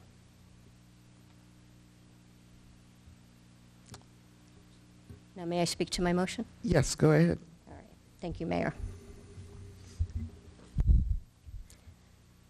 This is a complicated matter, and I will begin by stating unequivocally that the Personnel Committee understands that the Region 19 School Board, the superintendent, the administration, the teachers, and the staff, including the school resource officers, all care deeply about the students at E.O. Smith, and that they wish to create a safe and nurturing learning environment for all of the students. We share these goals. I want to thank everybody who spoke tonight. We've learned a lot, and for those who spoke before. And I assure you that when we deliberate this motion, that myself and all of my colleagues will take all of your concerns very seriously. Now I will speak in support of the motion. To begin with, let's note that the school resource officers are town employees. Their actions, therefore, are ultimately the responsibility of the town, not Region 19. And yet, due to the actions,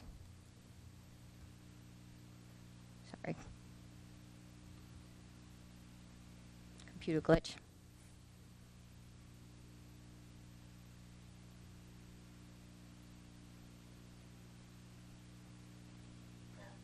Due to the actions of a rogue town manager, this program was implemented without town council input regarding the administration of the program, the job description of the officers, or the training of the officers.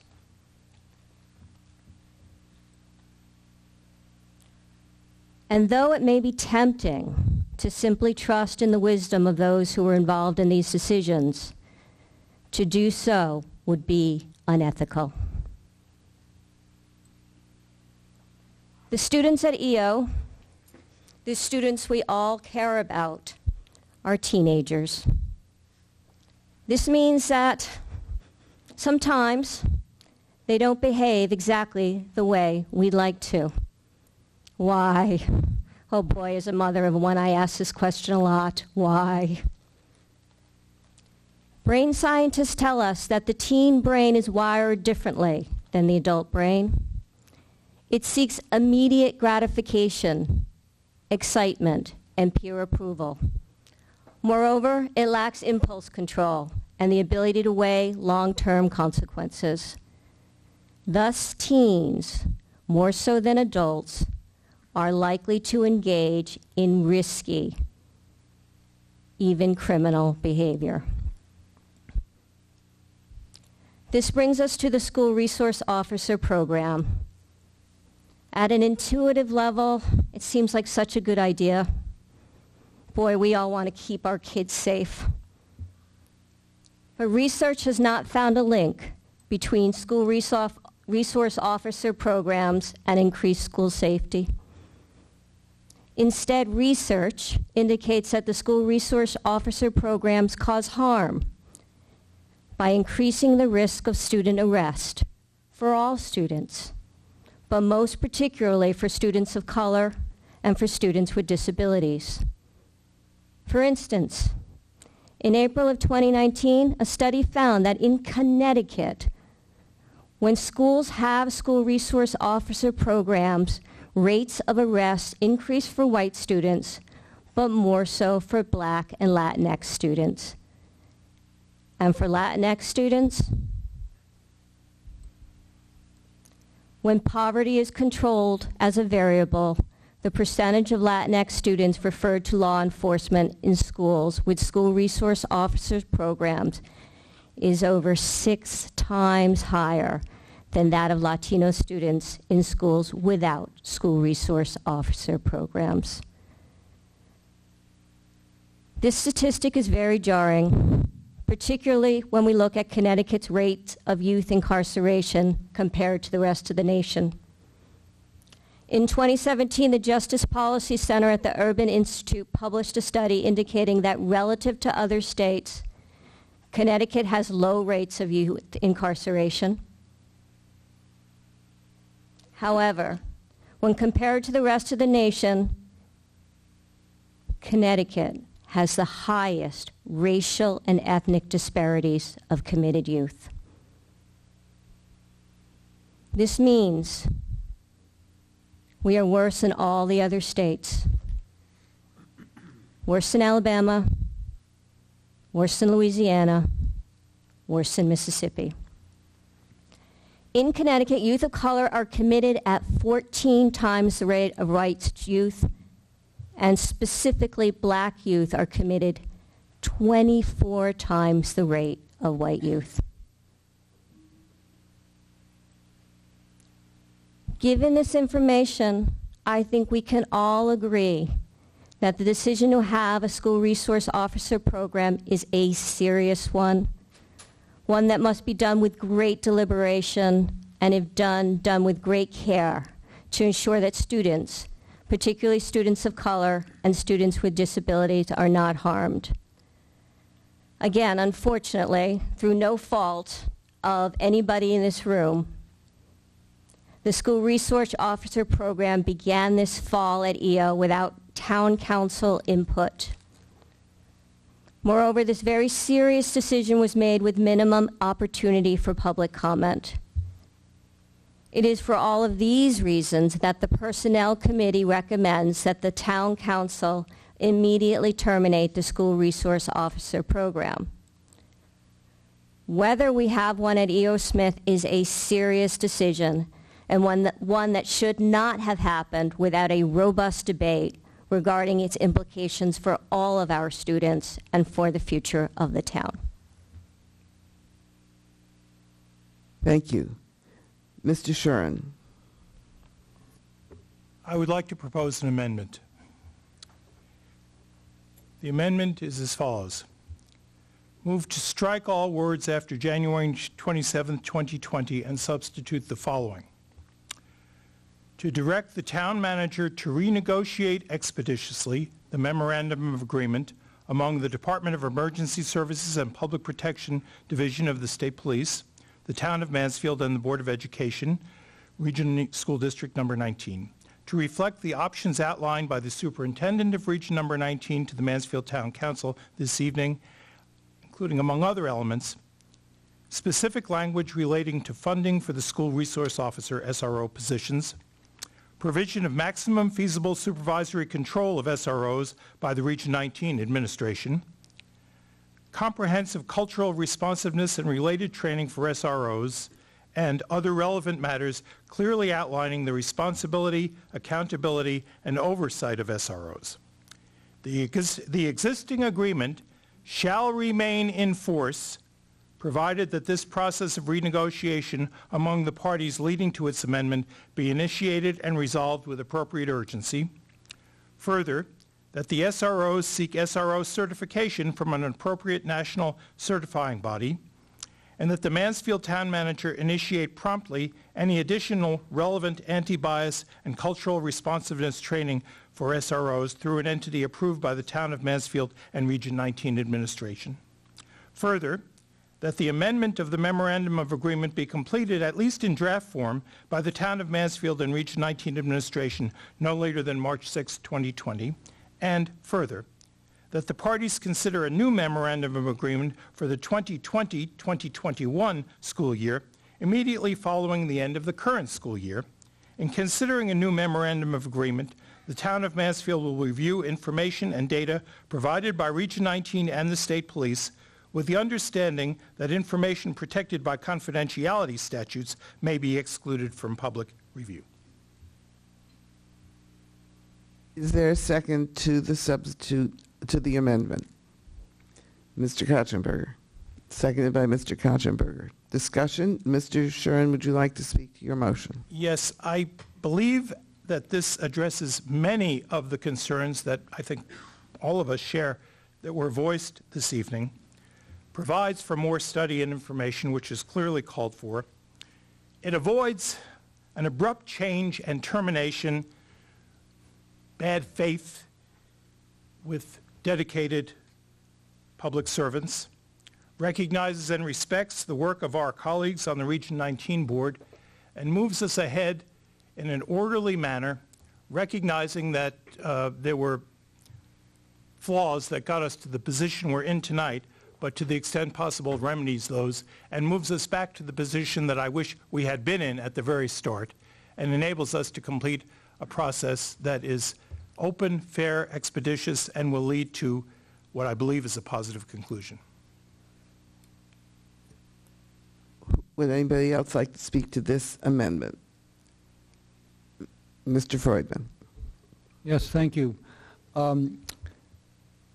Contrary to what Councilman Shuren said, this proposed amendment doesn't address any of the concerns raised so eloquently by Councilor Berthelot, who made the main motion.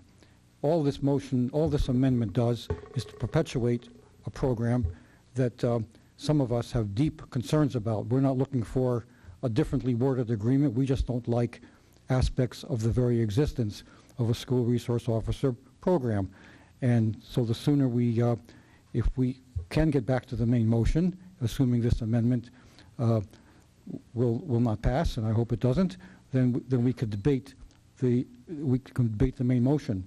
But I will vote against this amendment because I just don't like the many aspects of the SRO program, and I'll discuss that later when we get to the main motion, if we can. Would anybody else like to comment on the amendment? Mr. Shaken. Thank you, Mayor. I'll make the bulk of my comments, hopefully, on the amendment. I think it was relatively clear, although we had limited debate 2 weeks ago, that there's a number of folks on the council, myself included, who have significant concerns about this program, but not just the program, how it came about and how it's been implemented. And I think one of the things that's happened in the last 2 weeks is a number of us have had the chance to talk to staff at the school, to members of the board and otherwise. So I just want to make a few comments about things that have come up both in those conversations as well as the public comment tonight and 2 weeks ago. I think first, just to address the issue a little bit that Councilor Berthelot spoke to about what the council's role here is, I believe that everyone has sort of said the same thing. The Board of Education tonight is the entity that ought to be making policy decisions for the school. And the but is really important here. I align myself with Mr. Matoma's comments. The council, as the employer of these officers, has the responsibility, and the state statute exists as it does for a reason, and that is because in the state of Connecticut, only municipalities can employ police officers. Municipalities are the state.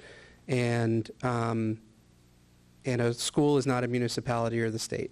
And there's a lot of technical reasons for that, and I think there's also some important philosophic ones. And so all of that is to say, this is a conversation that we would have had last spring during our budget process or otherwise had it been brought to us by our former town manager.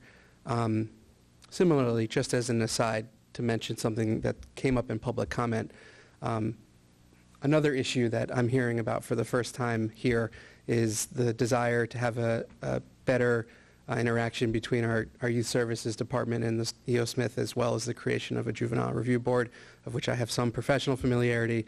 I'm just not going to address that, only to say, to encourage both our town staff to reach out about this issue and consider it, and also to my friends and colleagues on the Region 19 board, if this is something that is a good idea that you think the board ought to submit, that we ought to be talking as bodies, as governing bodies, and we don't, as a matter of practice, talk amongst the different boards in any formal way. So formally or informally, it's the first I'm hearing about this issue as a counselor. It's something I care a lot about, and I saw lots of us taking notes as it was brought up. So anyway, I've grappled a lot with this, and I think there's two things that I want to talk about tonight as it regards this amendment. First of all, study versus an individual, or whether that individual is a person or a school. As Mr. Kern mentioned, I am a graduate of E.O. Smith. I'm the oldest of 5. All of us went there. We all had, I think, what I would classify as generally very positive experiences. Some, myself, my littlest brother, incredibly positive, some more normal. But it was true then, it's true now, it's always true. It's true not just at E.O. Smith, but at every school, every institution, every town, every business, everywhere, that not everybody has that same experience. And one of the important things that I think that I need to do as a town councilor, as someone who has gone through life as looking the way that I look with the background that I have and the socioeconomic status that I enjoyed growing up in the town that I lived in and whatever, is to be aware of the experiences that people who have different life backgrounds than me have had. And as a policymaker, to make policy with that in mind more than with my own personal experience in mind. Which is why it's important for me to look at empirical research and data, even if it's conflicting, to make decisions as much as I can. But we still do have to make decisions, and we don't get to do that in a perfect vacuum where there's a right and a wrong answer, or where there's clear information necessarily, especially in this case, where this program is already in place. By all accounts, the school has made excellent hiring decisions. So I think that I am comfortable with this amendment, first of all, because it addresses what I think are a number of the sort of structural and institutional things that haven't been implemented that I had hoped when we asked questions about them there had been more ready answers to those questions. Second of all, just sort of question about training. And do these folks who are, by all accounts, great people need that training or not? And I don't know. I'm not an expert in policing. So I'll make some inferences that could be totally wrong, so I apologize if they are. But first of all, I don't think you can train bad out of someone who's meaning to do bad, and I don't think you can train good out of someone who's meaning to do good. But what you can do is, as a policy, as a matter of policy, as a police agency or a school or a department, which I think E.O. Smith has done, not in policing, but with all of their staff. The environment that everyone has talked about has been intentional over a very long period of time. It's not just hiring the right people, it's backed up by what training they get, what your policies are as an institution. We need to set those same policies for any police that we employ directly as a town. Obviously, our relationship with the state police means that the state police set all those policies for the state troopers that are our police force by and large here. But when we have that, we need to set that policy. And so while training isn't a fix-all, I really think that we need to, as we go forward, include in this agreement a commitment that now, not when the agreement's re-signed hopefully soon, but now, that this gets initiated, that because we are asking these folks to be specialty officers, not just police officers with certification, that they, in addition to the rigorous training that comes with your police certification, attend and receive additional certifications and training that are specific to their work with children at E.O. Smith and elsewhere. And so the inclusion of that sort of called out specifically in this motion, I think, is really important. So I hope my colleagues will support this amendment. I think it gets us to a place where we can not cause a disruption, not overrule a decision another duly elected body, especially one that includes representation from Ashford and Willington, has made, but also addresses the serious concerns that we have, or that I have, about the program today, not the program next school year, but today for the rest of the school year. And then revisit the issue whether the program continues or not, and have that conversation more collaboratively between the Board of Education and the Town Council for the 2020-2021 school year, if that makes sense. So that's all I have to say. Thank you. Anybody else wish to speak to this amendment? Mr. Katzenberger. Thank you. And I also thank everyone who spoke today and previously. One of the major reasons I'm supporting Mr. Sherman's motion is, in fact, I think it does address the concerns that many of us have on this board, as well as the concerns we've heard tonight and other testimony. And that is, particularly the potential for cultural bias in their training. This is, in fact, one of the key points, I think, in which why many of us are willing to, including myself, to sign on to this. So I think we do address in this process this concern.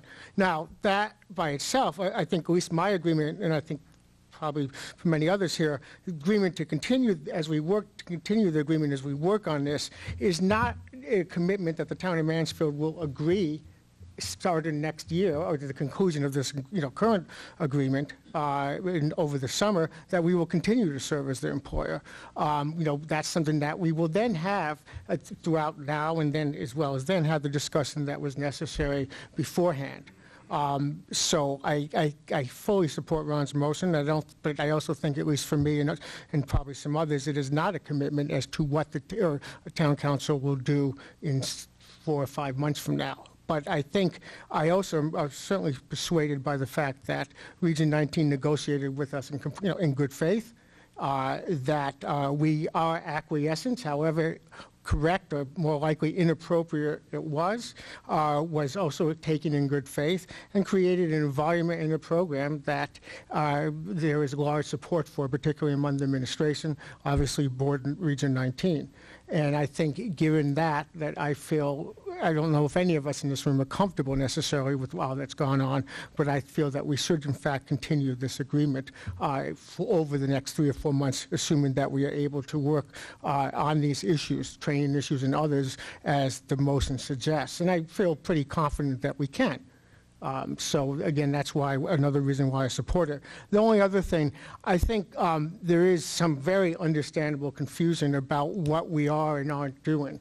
And the law is not, as a lawyer, I can say this probably every day, is not 100% clear. But essentially, we do not have the power nor seek the power to tell Region 19 whether they can have armed police officers or armed guards in the school.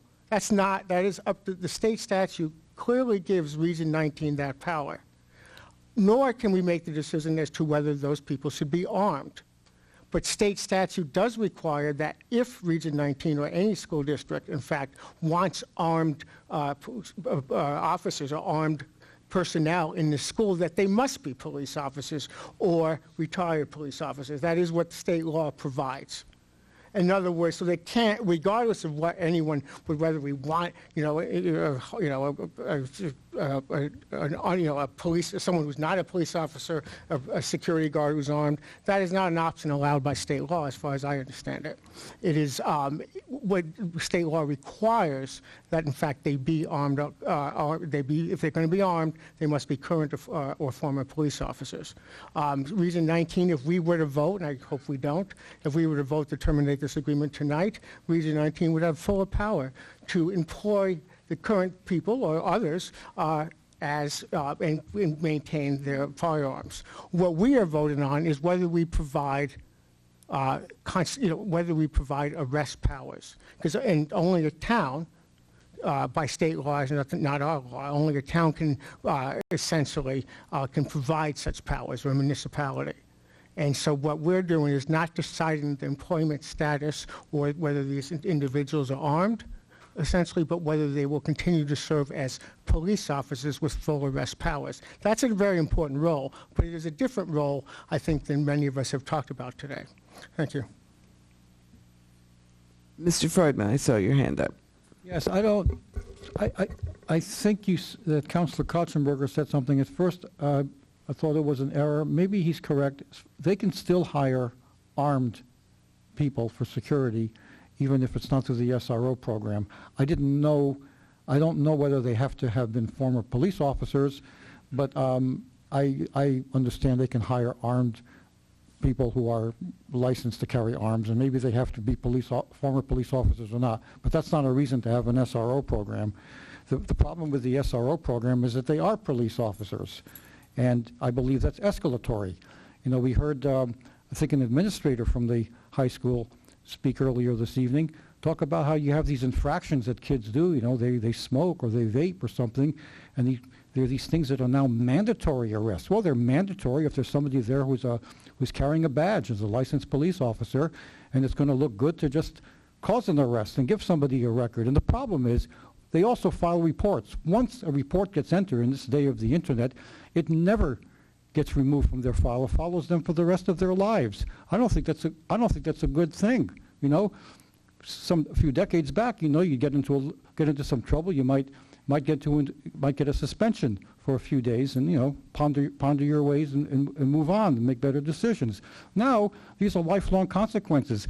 Some of these parents that are here, and even some of the students, you know, if they make one mistake, that could mean that they might not get into college, or if they do get into college, they could be automatically disqualified from getting a Pell Grant because they have some blemish on their record. These are very high consequence. This is a very high consequence program, and I believe that Councilor Berthelot alluded to that. It's escalatory when you bring police in who have to enforce the law and are eager to do so and give people police records and refer them to court. I don't think that's a good thing. I think it's a bad thing. And I hope this amendment fails, because all this amendment does, in making it sound like it's different, it's just perpetuating this program and stalling. So I will definitely vote against the amendment. Thank you, Mr. Freudman. Mr. Bruder.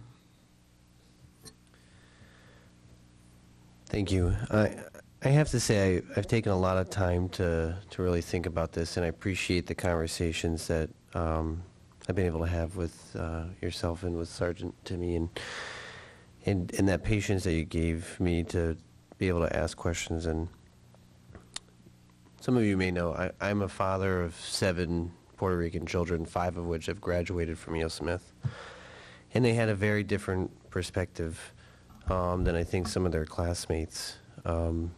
With that said, I kept coming back to the fact that I have to respect the work, the time, and the effort that the other elected body and others had put forth in coming up with this. I entirely agree that it's not within our purview to decide what Region 19 should be doing. It really solely rests on Mansfield town employees, and I think that this amendment does a really good job of putting into place some of those concerns that I at least had, and I think others have voiced, and at the same time still doesn't go to that knee-jerk reaction of just ending it today. You know, with that said, I wanted to thank everybody who came out, especially if you have a midterm tomorrow, to say thank you for speaking and giving your voice to us, because, you know, even myself, who wasn't here 2 weeks ago, you know, I took the time to watch the video and read all the material, and your participation really does count. So, thank you. Thank you. Anybody else wish to speak? I'm going to take this opportunity to speak as a member of the council, not as a mayor. There are 2 issues I want to point out. One of them is Mansfield has a real record of working collaboratively between the 2 boards of education and the town council. In many, many towns, the relationships between the boards and the council are actively hostile. We have worked both by bringing people together, but also very explicitly by providing back office shared services for all 3 boards. We know what is, generally speaking, we know what's going on with our partner boards. This one was a surprise, but it's not the standard behavior of the relationships of the boards.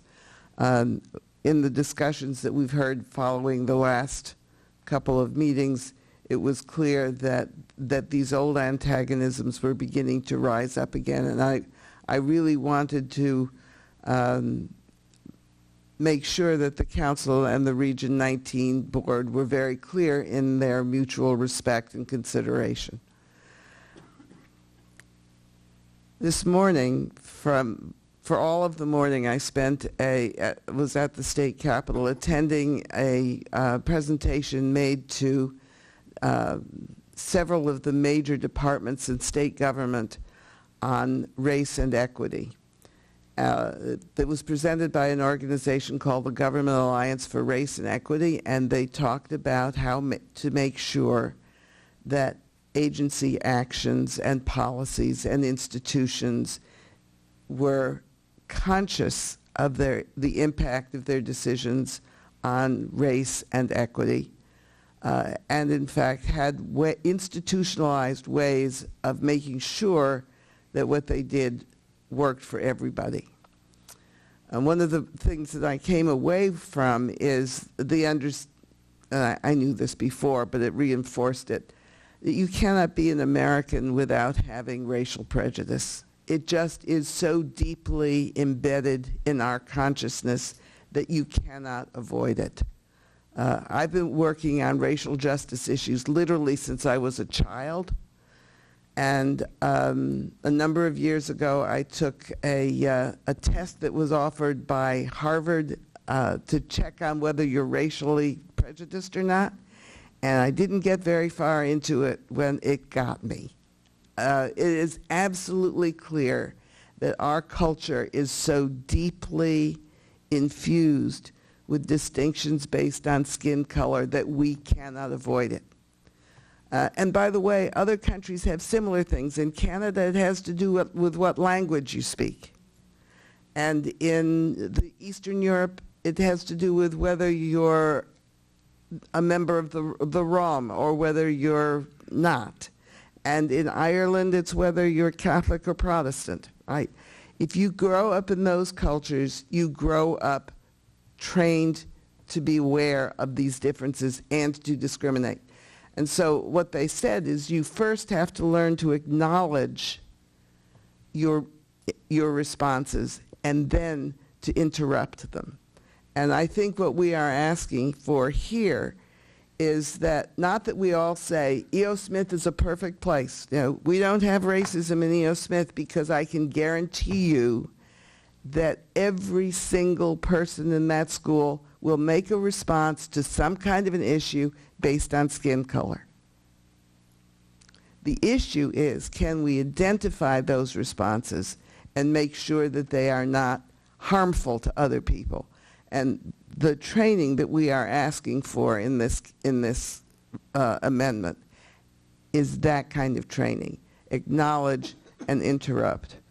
There were some other things about the memorandum that bothered us. It didn't say explicitly that the board was going to pay for these positions, which from our budgetary point of view was not insignificant. And there are also some chain of command issues. So I strongly support this. It was very clear to us also that we had underestimated the amount of fear that recent events have caused among school personnel. I frankly believe that driving your kid to school is more dangerous than the likelihood of a school shooter. I mean, if you look at it statistically, your kid is more likely to be injured within 5 miles of home than in a school shooting. But that does not negate the fact that there is real fear and that there are also real situations in schools that need some form of intervention. So this amendment also has my support. Anybody else? All right, then I believe we're ready to vote on the amendment. All those in favor of the amendment, please raise your hand. Opposed? Mr. Osberger, you're opposed? Okay. The amendment is adopted. So this strikes the original motion, and it puts into place the amendment as it has passed. So now the discussion is on the final motion, which we've already had. So I think unless somebody really wants to add something to this discussion, we should be ready to vote on the motion as amended. I'd like to add something, if you don't mind. Mr. Shaken. Just a word of encouragement. This isn't part of, obviously, we can't tell another elected body what to do, but I know that the board and the school have had a number of sort of recent community conversations about a lot of different issues that are going on, and as a resident of Mansfield without kids in the school system, I didn't know this program was happening until it came before us. I have heard similar surprise from a lot of people who should know more about what's going on in E.O. Smith because of their daily interactions than I do. And so I think it's a good opportunity to have to not tomorrow, but as we sort of consider this moving forward at the end of the school year or whatever, and I want to encourage my colleagues on the board to engage the community proactively. I'll just say, because this happens to us a lot too, where we have a lot of public meetings where we spend a lot of time with publicly noticed agendas, talking about things, and then when it comes time to take action or we've done it already, everyone realizes what's going on. And we say, well, you had an opportunity, but it's incumbent on us to realize when there's issues that are big enough and controversial enough that we need to proactively go out and seek that input.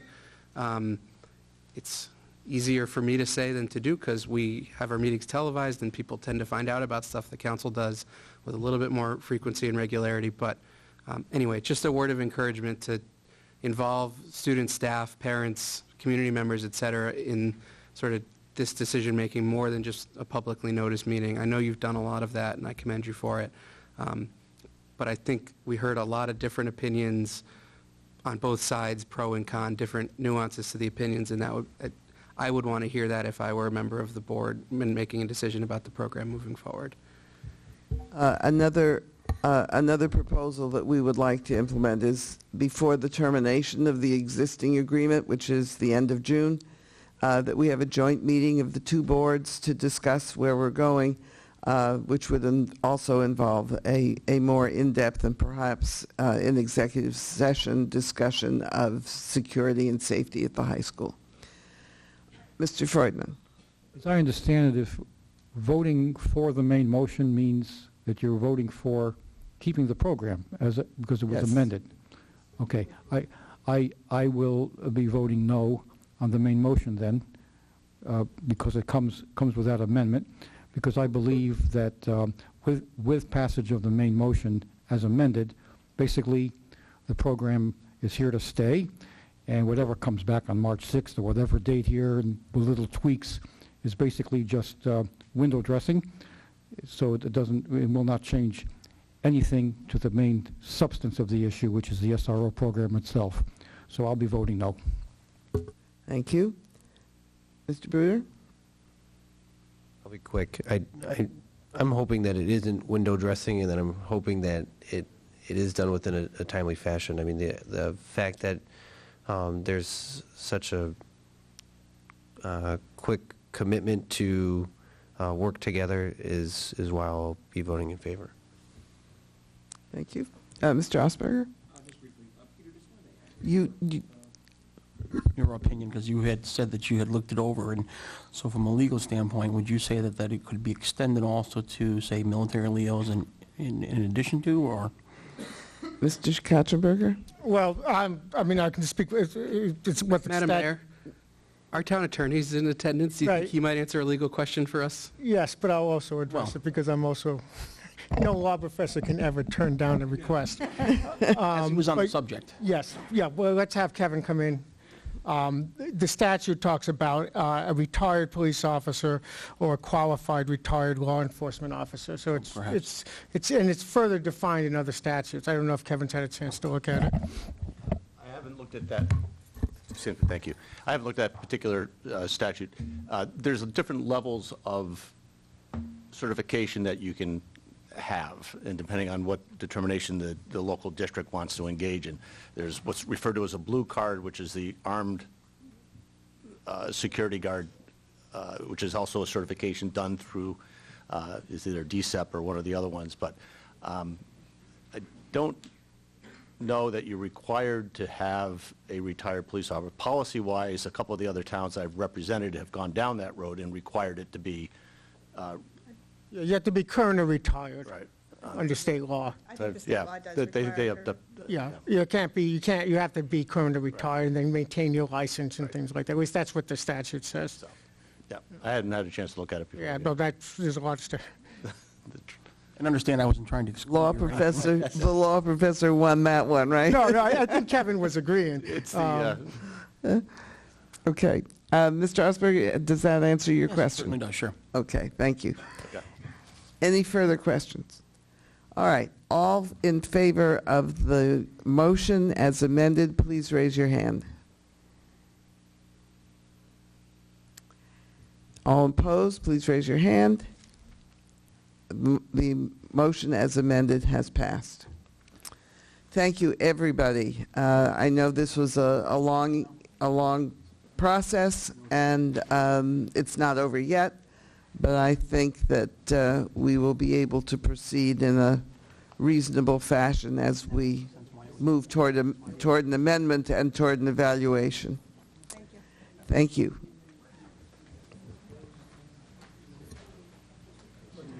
Let's take a 5-minute break, allow people to get out and everybody else to take a breather.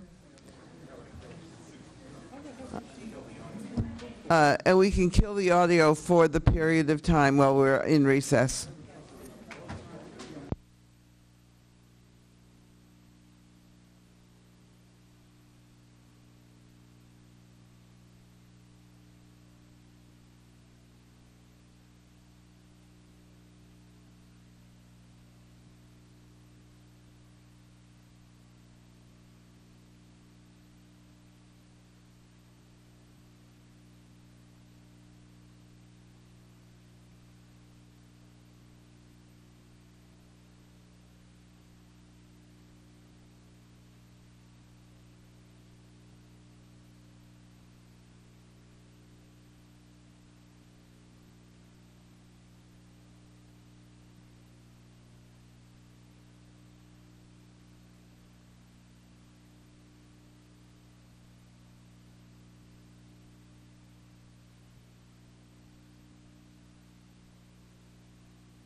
Pizza looks good. Audio's on, so Mike's...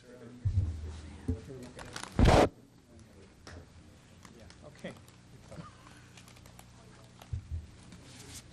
Martina, you stuck through the whole thing, huh? Wow, this room really emptied out, didn't it? Yes. Yeah.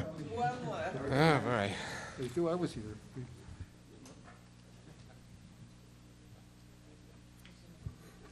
All right, I'm going to call the council back to order. The next item on our agenda is new business. This is the real business of the town council, and that is hiring our only employee, the town manager. So what we have is a report from the Personnel Committee. So, Ms. Berthoud, would you like to tell us where we're at?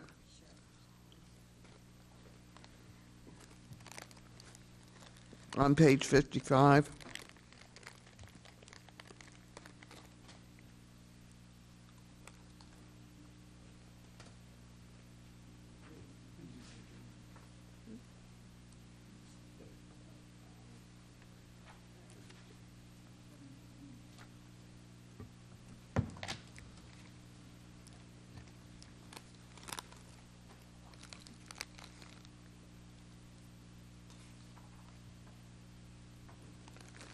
Do you want just a motion, or do you want me to give the background? I don't think we need a great deal of background. If you want to tell us why you chose that, or tell the public why we chose that particular. So I'll give the motion, and then I'll speak in support of it. Move to appoint Rutherford Advisors, Inc., doing business as the Executive Suite, as the executive search firm to assist the town council with the town manager recruitment, and to authorize interim town manager John C. Carrington to execute the attached professional services agreement with the firm. This is a recommendation from the committee, doesn't require a second. Would you care to speak to your motion? Yes.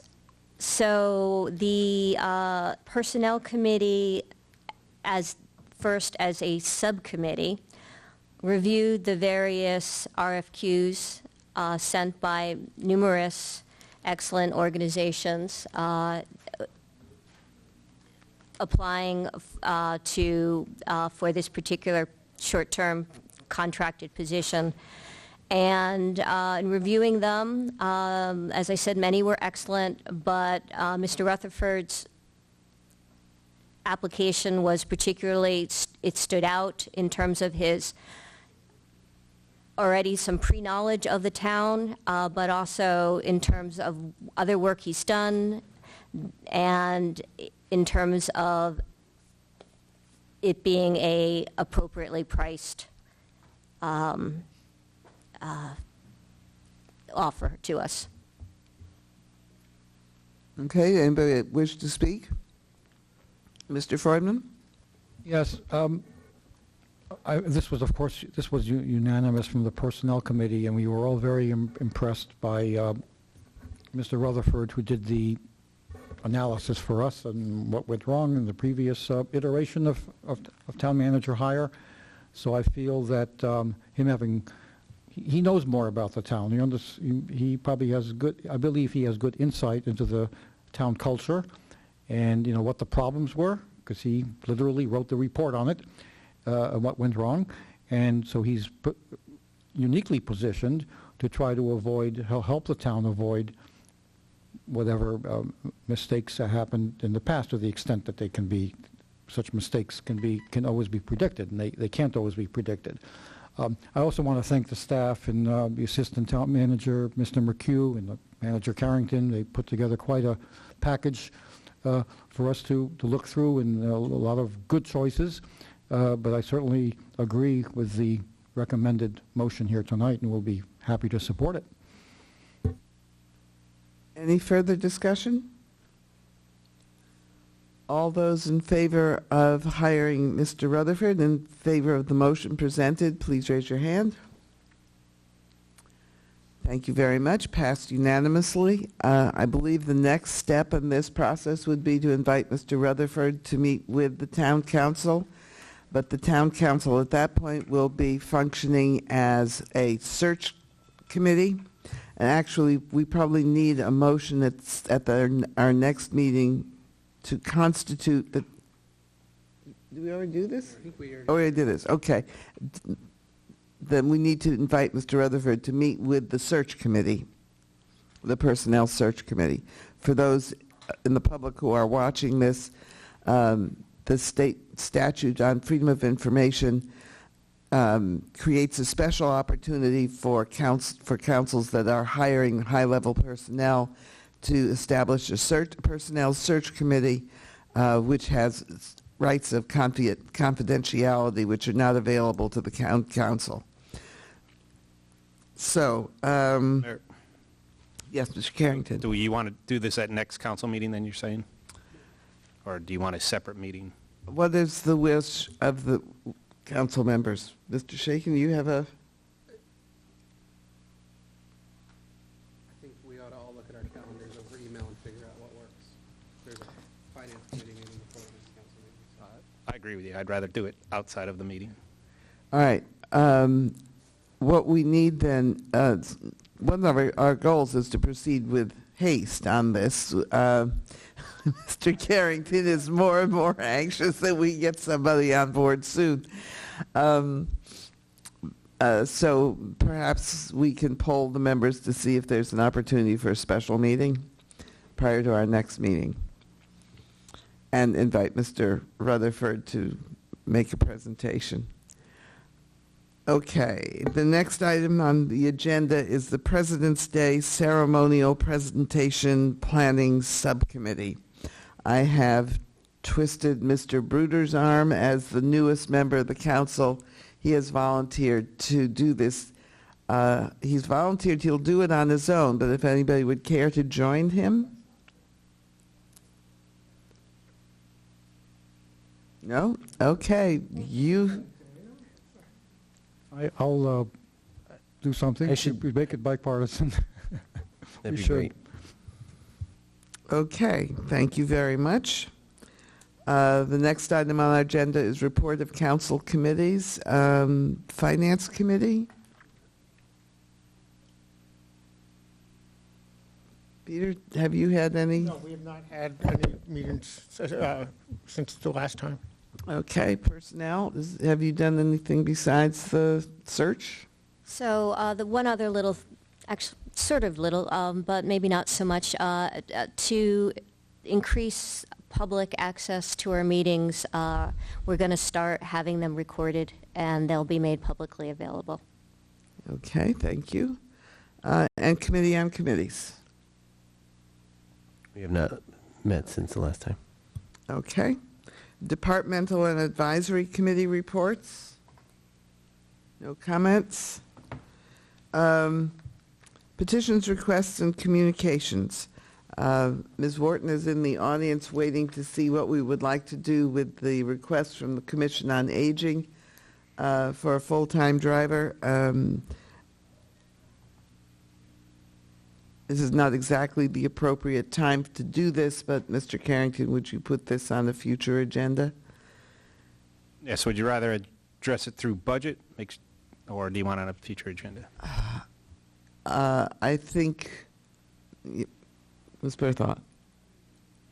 I feel strongly that we want to talk about it before the budget, and so that we get a thorough understanding of why things are not running well now, and what are the various options to make it work better, to ensure that folks in our town are able to get their medical appointments. It seems like a very serious problem.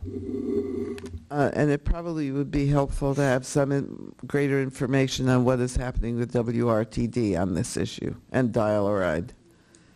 We had been assured that Dial-A-Ride had, was reforming its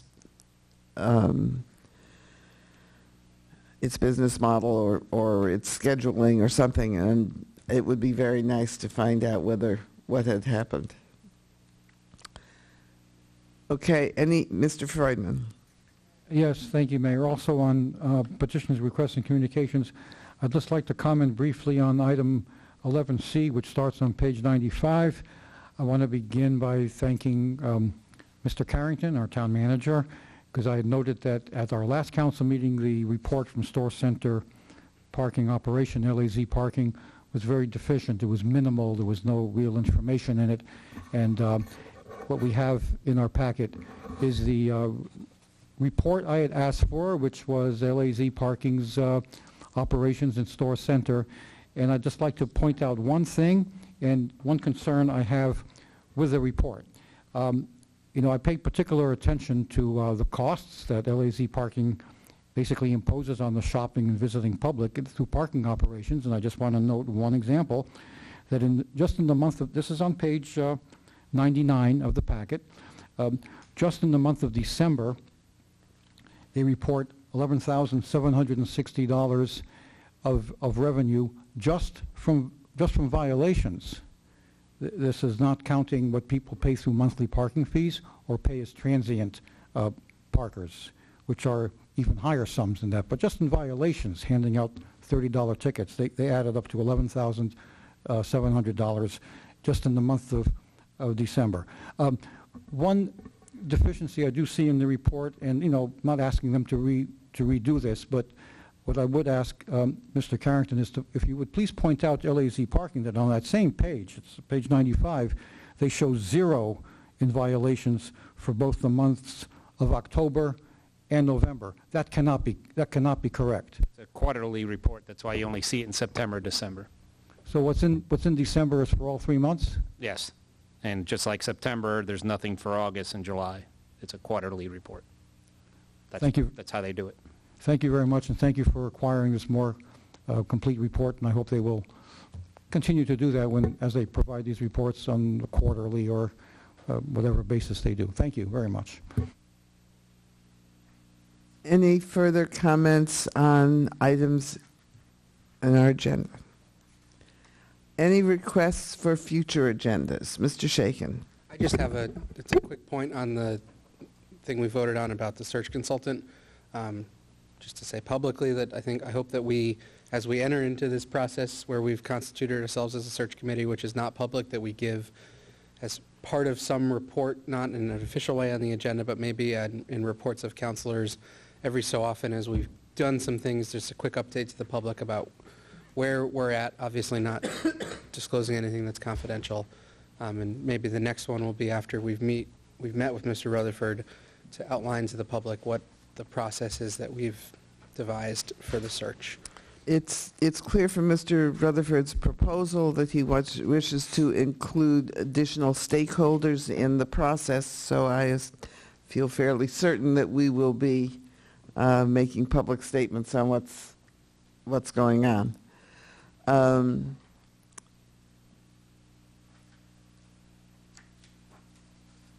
Okay, other items on future agendas? Terry, Ms. Bertha. I have one more, please. I request that prior to budget discussions, that we have the Director of Human Services come to speak to us about the process used by the town to allocate money to community-based services.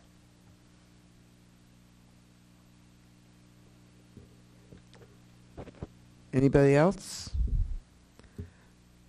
I have 2 requests. One of them is I would like to know more about juvenile review boards. I'm not quite sure what the authorizing agency for that is, whether that's a town issue or a regional issue, but I would like some information on doing that. The second thing is one of the things that Mr. Kennedy did was convene a meeting of department heads and committee chairs and a whole range of people to discuss equity issues in the town. And after my participation in today's program, it became more obvious to me that we need to do something along these lines. You may recall that our sustainability rating includes a rating on our attempts to improve equity in the town, and I think it's time to begin that process once more. Mr. Shuren. Some of the entities of which we're a part, CCM, and have taken positions, as you alluded to, that we may or may not be in conformity with. And at some point along the way, I don't know if we need a discussion, but just somehow getting informed of these positions as they proceed, and perhaps discuss if needed. Sure. I can circulate the documents that I received from both agencies. And yes, we'll start there. Okay, anything else? Charlie? This is for future agendas, correct? Yes. Yeah, okay. I don't know, well, I kind of did notice some of it. When Chuck Levins came up here and spoke, I noticed that he was talking about certain programs, and I noticed everyone jotting down things very well. And it didn't really hit me at first, but then he had said a few things to me, and that's where I was out there in kind of a small little conference. And it's come to my attention that there are several programs in town that have been cut. And I can speak to them because I live them. My daughter went through the programs. I can't, I could speak for hours on them, on their efficacy and their importance to this town and to our people in this town. And for me to find out that this program, Children with Special Needs, that go from 8th grade and then go to Yale Smith and no longer have that, appalled me. Just to let you know, when my daughter went from 8th grade to 9th grade, I had the same situation. And we developed this transitional program. And this was something that was done by Dr. Haney, Chuck Levins, Mansfield Youth Services, and all the counselors at E.O. Smith. And it was a wonderful program. And it was for kids that needed the help. And to find out now that it's no longer, yet cut, I'm beside myself. You could say I'm angry, because I would like to know why. Well, perhaps we can add this question to the questions of Ms. Schneider when she comes to us, the questions of providing services to E.O. Smith. Well, it was an overlapping layer of things between youth services, and the nicest piece about it is that there was, I guess you would consider it interagency speaking, where everybody was on the same page and everybody knew what was going on because everyone talked together. Yes. Mr. Bruder. I'd also like to just build off what you're saying. My children went through it. I'm just finding out now that it's not happening anymore. So it was a great, I think it was offered through the town, because you have the Board of Education for the town of Mansfield, and you have the Board of Education. So I'd be in favor of it being on a future agenda item as well. Okay, I think we need to get a clearer understanding of the programs that are offered within town and to Region 19, whatever that process is or was. My understanding from talking with Mr. Levins just recently is that there's the woman that runs the program in the RAM school system, HAM they're calling it now, who is the person to talk to, that's the structure that we want to look at. Well, let's start with our own department first and figure out what's going on. And I would take Chuck Levin's recommendations seriously. He's an expert in the field. Right. Any other requests for future agendas? Mr. I think just to remind Katzenberger. We had talked for a while on and off about inviting the president for reception, the new president. President. I still think that's important. Admittedly, the timing is slightly perhaps awkward with the letter, although frankly, I think there's many things we have, to talk about with, and to get to know them. So I think we should proceed. And the only reason I want to quickly, and the only reason I emphasize that is because his schedule presumably is going to fill up very quickly, and the first 6 months or so is when people want to just, a new job, they want to meet everyone, and I think we should take advantage of that, regardless of how we agree or disagree with UConn. Personal relationships really help. Okay. I don't think we need an agenda item to do that. If you instruct me to issue an invitation and try to set something up, a reception of some sort, Sure. I think we can do that. Yeah, that Do sounds we want good. this just for the council, for all elected bodies, or for the town as a whole, anyone in the town? Town employees or chairs? Yeah, there's all sorts of ways to cut it. Why don't we put it on Mr. Shaken. Why don't we put it on a future agenda so we can decide what we want? Yes, okay, we'll put it, that goes on a future agenda too. Okay. I have, by the way, a draft letter to the president regarding the positions that the university has taken on housing off campus, and so that needs to go on the next agenda.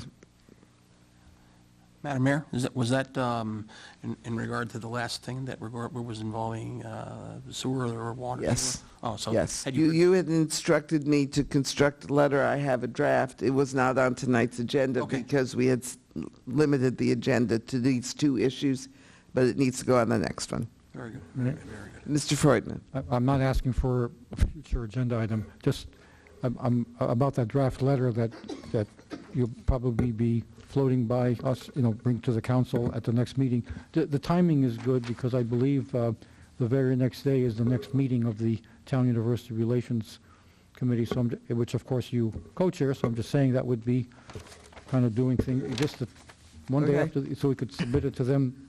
If it's passed by the council, approved by the council, of course, it could be Right. given to them as part of that meeting at your discretion if you think it's Sure. appropriate at that time to do so. Well, I'll make sure it's in the hands of the university before that meeting occurs. Let's put it that way. All right, anything else? We have a motion to adjourn. Is there a second? Moved and seconded. All those in favor of adjourning, raise your hands. Okay, meeting is adjourned. Thank you.